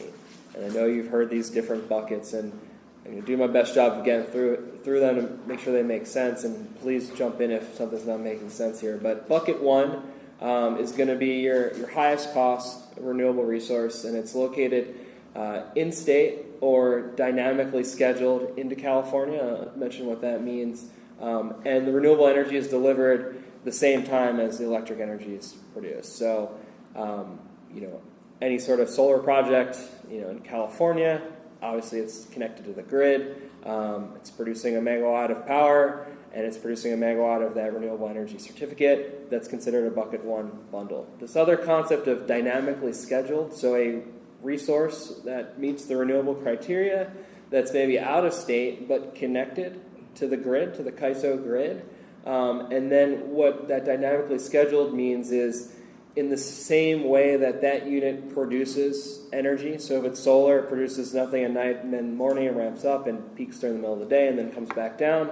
You're scheduling energy into the state at those same hours based on that same criteria of the shape of that resource. So it's not necessarily scheduling those electrons from that renewable resource out of state into the state, but it's matching the production profile by scheduling those electrons into the state. So it's a little nuanced. Most of that bucket 1, or a lot of that bucket 1 is going to be in state, but there's definitely resources that count as bucket 1 that come from out of state. Bucket 2, firm-shaped imports. So this is kind of that idea of dynamically scheduled renewable energy connected to the grid. And here, you're not scheduling at the same time or at the same profile, but in this case, you may get the renewable, it may be produced, and then that energy is not scheduled until a later date to match what was produced there. So there's a divergence of when the renewable energy certificate was created and was produced versus when the same amount of energy was delivered into the California grid. So that's considered bucket 2. So it's still considered a bundled product like bucket 1, but it's that nuance of what's being imported and when into the state. Bucket 3, most commonly referred to as unbundled RECs. And I guess this idea of RECs, I think a lot of times RECs gets tied to bucket 3. All renewable energy is considered a REC. It's that renewable attribute. So if it's that solar facility in California, you still get that REC through the Regis system, but it was created at the same time as the energy. Bucket 3 here, you're buying the unbundled REC. So you're buying the renewable attribute after the fact it was produced, and you have no intent of importing it into the state at a later date, similar to bucket 2. So here you're just 100% buying the renewable attribute, and that is it. So you just get the renewable attribute transferred in your Regis account, and bucket 3 is allowed under the RPS compliance program to a certain amount. So there's different percentages of these different buckets you're allowed to procure. Starting next year, which is probably applicable to this program, obviously, in the last compliance period, the mandate is that 75% of all of your RPS eligible volume, so that's going to be 27% next year. So 75% of that 27% has to be bucket 1 resources. Has to be. Nothing lower than 75%. It could be above, and in your case, right, you're going to the 50% target internally, so that's not really an issue. But for a load-serving entity that's just trying to comply with the RPS requirements, they would have to do 75% of the bucket 1. And then the bucket 3, you can only a max of 10%. And then the difference can be bucket 2. So in the unbundled, does electricity come with those, or could I go buy some gas-generated electricity and then buy some unbundled rec to go with it and call myself 100% carbon-free? Can I do that? Or does electricity come with an unbundled rec? So you could do that and claim you're 100% renewable. If you wanted to do all unbundled recs for your whole program, and I don't think that's the interest of this program, but the carbon-free piece, I don't know the answer to that, and I also know the legislation 1110, AB 1110, may change the whole, greenhouse gas reporting requirements and obligations and what the unbundled rec would actually count for, if anything. But to this point, correct me if I'm wrong, I mean, I apologize again for this. These 3 buckets existed as a result of the legislation passed in 2011. The 20% by 2010 statute just accelerated an earlier law that said 20% by 2017. And we left that system in place in the legislature and said, well, we can and should do it faster, so let's do it 20% by 2010. And it was relatively easy because you left the whole infrastructure in place and just said we'll do it faster. This is a function of SB 2X from 2011. And there are 3 or 4 things going on in this conversation that drive these 3 buckets. And from a policy standpoint, one of them is, let's try and do as much of this in-state as we possibly can. Critics will say, oh, that's organized labor. Supporters will say, I don't know, if California ratepayers are going to pay for it, wouldn't it be good if it created some jobs and tax revenue in California? So that was the back and forth on that one. But in bucket number 1, where you see the first 3 words, located in state, that's not an accident. That's a clear policy choice that says located in state. Then, or dynamically transferred into California. This is where we have a slight different perception. Nobody's claiming that we're following the individual electron. But one of the questions is, are we really buying green energy, or are we just calling ourselves green and letting somebody else backfill with dirty energy? And one of the ways you can improve the chances that you're really buying green energy is by dynamically scheduling it into California, meaning we want it right now, and right now we can point to the place where we're creating green energy. Now I can't guarantee you that that electron flowed all the way through the system. And as the point was made earlier, it virtually assuredly did not.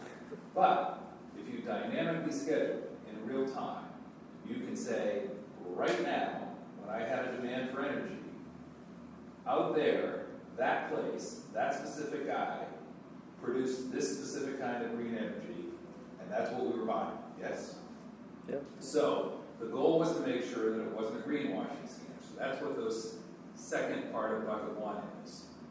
RECs delivered contemporaneously with the electric energy. It's happening right now in real time, that we can be sure that we bought what we bought, and we're not just making that up. Bucket 2, firm and shape imports into California, was a response to the argument, oh, it's intermittent, you can't rely on it. Fine, it is intermittent, and you can't rely on it. So firming and shaping means we'll take a little dirty energy as we need to even out the bumps. So if I had a chart like this and I went along and sprinkled some dirty energy in it, it'd fill in the gaps, and that would get us through that part. And you'll notice that it says that the RECs are balanced annually, meaning that you've got renewable energy credits, presumably to compensate for that dirty energy that we sprinkled. You get the renewable energy credit for the full amount, even though you need to use sources of energy, but that's being compensated for by generating renewable resources that won't come to you eventually from physically, but you still hold the RECs for that. And then bucket 3 is a policy response to utilities in general, investor-owned, but also public utilities, saying, oh, this is going to be really hard. We don't have enough renewable energy. We're not going to get enough renewable energy. How are we supposed to meet these goals if there isn't enough renewable energy?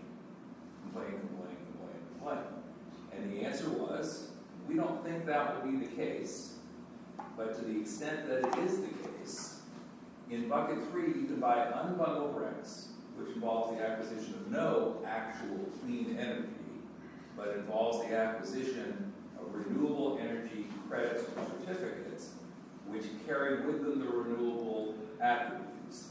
And that will allow you to qualify as having used renewable energy, because presumably, if you use some dirty energy, but you have the RECs that you bought to go with it, by purchasing the RECs, you have incentivized the creation of renewable energy someplace, even if it's not really bundled together with the energy you require. But all of those buckets are about specific policy push and shoves around, are we doing it in state or not? Because somebody else is going to get the money if we do it out of state. Is it really green energy? And we can kind of do a little better job of being sure of that if it's dynamically scheduled, if it's not being done in state. Firm and shaped, okay, we acknowledge it's not going to be constant, and you'll need to use a little dirty energy along the way to make it even out. So if you're going to do that, you need some RECs. And then the third one is, okay, you claim there won't be enough stuff. Well, we think there will, but if there isn't, go ahead and use the unbundled RECs. And the point about 75%, is that the number that has to be in bucket number 1? Yeah, correct. That reflects a policy judgment that to the greatest degree possible, if we're going to pursue this path, we really do want real green energy located in state, or real green energy that has been dynamically scheduled into the state, rather than sprinkling more dirty energy for forming and shaping, or rather than just getting the RECs. And the last policy piece of this, 2011 means the conversation was taking place between 2006 and 2011. Everybody will remember the finance crisis. Everybody will remember derivatives. Everybody will remember bundling of mortgages as a security backed whatever. So there was a lot of concern in the legislature. Are we really talking about energy, or are all these RECs going to just turn out to be a paper product that allow people to wheel and deal in the financial market without actually producing any energy? And that is sort of reflected in all. Sorry about that long riff, but That's helpful. that's the story. For purposes of the RFP that's out on the street now, correct me if I'm wrong, but I think for, we're requesting pricing as the first step in the process, and so in order to do that, we put out volumes of renewable energy by various buckets, and also large hydro to in aggregate to get to the 100% carbon-free target that's been discussed and established. And I think we went 75% bucket 1, 25% bucket 2, and 0 bucket 3 in regards to the initial volumes that we put out there. We'll get prices back, be able to make some trade-offs there. But I think the policy direction that we're operating under to this point is no bucket 3 if you can avoid it. So I appreciate the no bucket 3. And we all know here, right? If you want to be green down in Morgan Hill, you can go online today and buy RECs for you personally. You can be 100% wind power. In fact, it's Pennsylvania wind farm, and there's no way for that electricity to get here is irrelevant. You still have your RECs, so you can still be okay on bucket 3. So I'm grateful that we're trying to avoid bucket 3. I think it decouples us too much from the intent to try and drive new sources of power here on the West Coast. It's important just to mention that bucket 3 energy, it's not in Pennsylvania, it's not anywhere in the States. It has to be on the Western Interconnected System. Yeah, for it to be useful. I'm just saying, as individuals, we know we can buy any place in the U.S., and there are companies online that will sell you RECs in other states that the power could never be. For the cities, not for the stations. No, for me, it's me, Howard Miller. I Yeah, buy gotcha. a REC from some Yeah, of company course. that says Howard is 100% wind power, which read the fine print. It's a wind farm in Pennsylvania. It has nothing to do with it. I don't think you want to be a politician who's 100% wind power. That was the specified cold I wind. think he's at least 90% now. For some strange reason, I don't know the market that way, but if you want to buy a wreck, you go look around, almost all the wrecks that are available, that are bucket 3 wrecks, are almost all wind power. Okay, I would like to put a counter out for that, okay, and I would suggest that we might want to consider some unbundled wrecks, because as was said earlier, a kilowatt hour of green energy is a kilowatt hour of clean energy. We're smart here, we're rich here. I would like to suggest that as a possible benefit to not just our area, but some other area that digs coal, like Wyoming Wind, I think was one of them, that we have some sort of deal with somebody in Wyoming that says we will generate power for you. You will get an unbundled wreck. We will pay for that. But we will support power generation there, clean energy jobs there, reduction of coal production there, Well, we could get a bundled wreck from there. which would allow us to have some small percentage that we are doing good, not just here, but also looking at the total picture of where we are generating, dirty power. Okay, and let's take a whack at doing that, and looking at bucket 3 as a possibility for mitigating overall greenhouse gases through our CCA. I would like, there will be a couple slides that we're going to get to very soon that probably will lend support to the point that you're making, and I would like to wait until we get there, and I will chime in with an opinion, and I know it's going to make a couple of people unhappy, but at least I want to put it out there, and then go from there. Okay. All right, so done with renewables for now, and then back to resource adequacy capacity. So I'd mentioned before, this is a pure compliance obligation if you're a load-serving entity like Silicon Valley Clean Energy is, and that obligation is to contract for 115% of your requirements as a load-serving entity. So they look at kind of what's your peak demand. There's adjustments made, but then what's 15% above that peak demand. And so you have an obligation to go out and contract with power plants out there that are eligible for this program to ensure that they will be available in the case that the grid needs them to ramp on or to be able to produce energy at a certain point in time. So it's another reliability measure that is administered by the CPUC mostly. The CEC is involved a little bit, but it is strictly a compliance obligation. And the other way I would think of, yeah, absolutely. Sorry, so I understand having to do that. My question is, if you contract for 115 kilowatts, and you actually only need 100 kilowatts or less, is that extra 15% actually produced? And if so, can it be sold and do you get money for it, or is it just simply not produced? So they are not related at all. So the resource adequacy, this is capacity. Is there enough capacity, right, on the grid to ensure that these very high peak times can be met? And so this is what this program is getting at. It's not saying that, well, they actually produce X at a certain point in time of that day, similar to what the CAISO does, is balancing. This is to make sure at all points in time there's enough generation on the whole grid that at a certain point in time they can be ramped on or turned on to meet that demand. These generators have to make themselves available to the CAISO to be dispatched if needed. Yeah. That's their obligation as a seller of this RA product. Yeah. And we, as a load, we need to make sure we have these contracts in place. So it's just a way to ensure there's enough sort of steel on the ground available to be dispatched if needed. Whether or not the dispatch is a completely separate issue. Okay, and if we go over the 115%, go to 125%, we pay the daily ISO rate.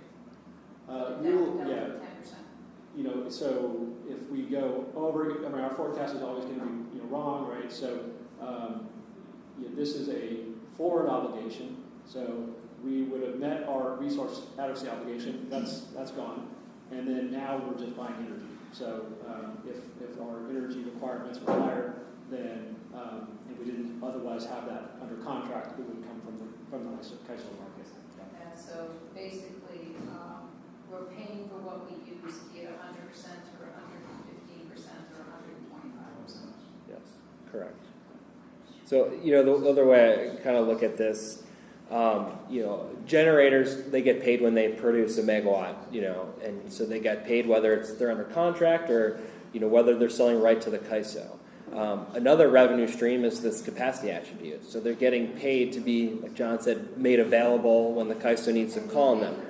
Yes, and you're paying for that. So there's these two revenue streams. There's other ones like that CAISO will pay them if they're spinning to maintain frequency on the grid, so that all the turbines are spinning at the same frequency.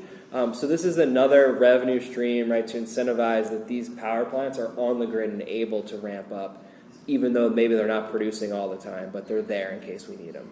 So, and so the other thing with this, it's part of the RFP were volumes for I believe 2017 and 2018. Because it's a rather short-term compliance obligation, it's really an annual and monthly compliance obligation, so it's also changing a lot, the different types of resource adequacy you're buying. We kind of recommend that you don't go out and buy resource adequacy all the way, you know, for the next 10 years, because the rules can change, the products can change, and because of that, you could be sitting on the wrong products that may not be applicable anymore. So because of that, we're looking at it really on a short-term basis. Brian, we're looking for a good place to stop for lunch. Okay, so I think I've got 2 more slides and then we can stop. So I'll power through here. So in this one, I think we've really talked about already is specifying the source of the energy. You know, back to the power content label, back to what you're contributing to putting in that bucket to that pool. The renewables is tracked through the renewable energy credit or certificates that's in that Regis accounting system. The large hydro, that's the carbon-free, will be tracked as an E-tag. So as it comes into the state, a tag is created, and those tags are transferred to Silicon Valley Clean Energy. So that's another way of tracking it. And then, you know, there's other sources out there, like I mentioned before, natural gas power plants you could buy directly to, and you know, there's ways to associate that power produced specific to your contract and what you're contributing. And I think we are good on this slide. And the last slide we talked a bit about as well already, greenhouse gas reporting. You know, it is voluntary on the GHG portfolio emissions reporting about retail customers. I think the most widely followed standard out there is the Climate Registry's protocol. So it goes through the different resource types and biomass, wind, salt, how you do your calculations. You know, I think that's probably the most commonly followed one. But I think a whole lot, you know, stay tuned. AB 1110 will definitely change the conversation about unbundled RECs and how they're treated in the GHG reporting world. So currently, as we've talked about, you know, they're considered renewable and, you know, can offset that brown power we're talking about, but that could potentially change here coming up. So with that, I don't want to stand in the way of lunch here. So we're going to take 15 minutes to get lunch, and then we'll make the rest of it a working lunch, and hope that we get out a little bit early. Good. I do have a question on unbundled RECs. Is part of the issue with unbundled RECs the retirement of those? No, I think it's more of a philosophical debate of you know, how do you perceive an unbundled REC? I think. Okay, so no matter what, if the unbundled REC is claimed by somebody someplace, yeah, it's not sold again, it's not traded in, or it's not otherwise used. If your intent is to use it for renewable reporting or your renewable obligation, once you retire it in this system, it's retired. it can't be transferred. You can't sell it to anyone. You've retired it, and now you've attributed it to your reporting obligation and your power content. Yeah. Okay, thank you. But until it's retired, you can sell it to someone, right? It can be bought and sold, time and time again. The tracking is clean, and I don't think Benton County is the issue, but it is sort of a philosophical debate about, if it's produced in Wyoming, and you're not contracting for energy, it's paying a Wyoming generator, a premium for a rec, is that really, are you really buying the energy? It's really kind of more that issue, and I think it's there are different things. Every conversation, thanks. Okay, lunchtime.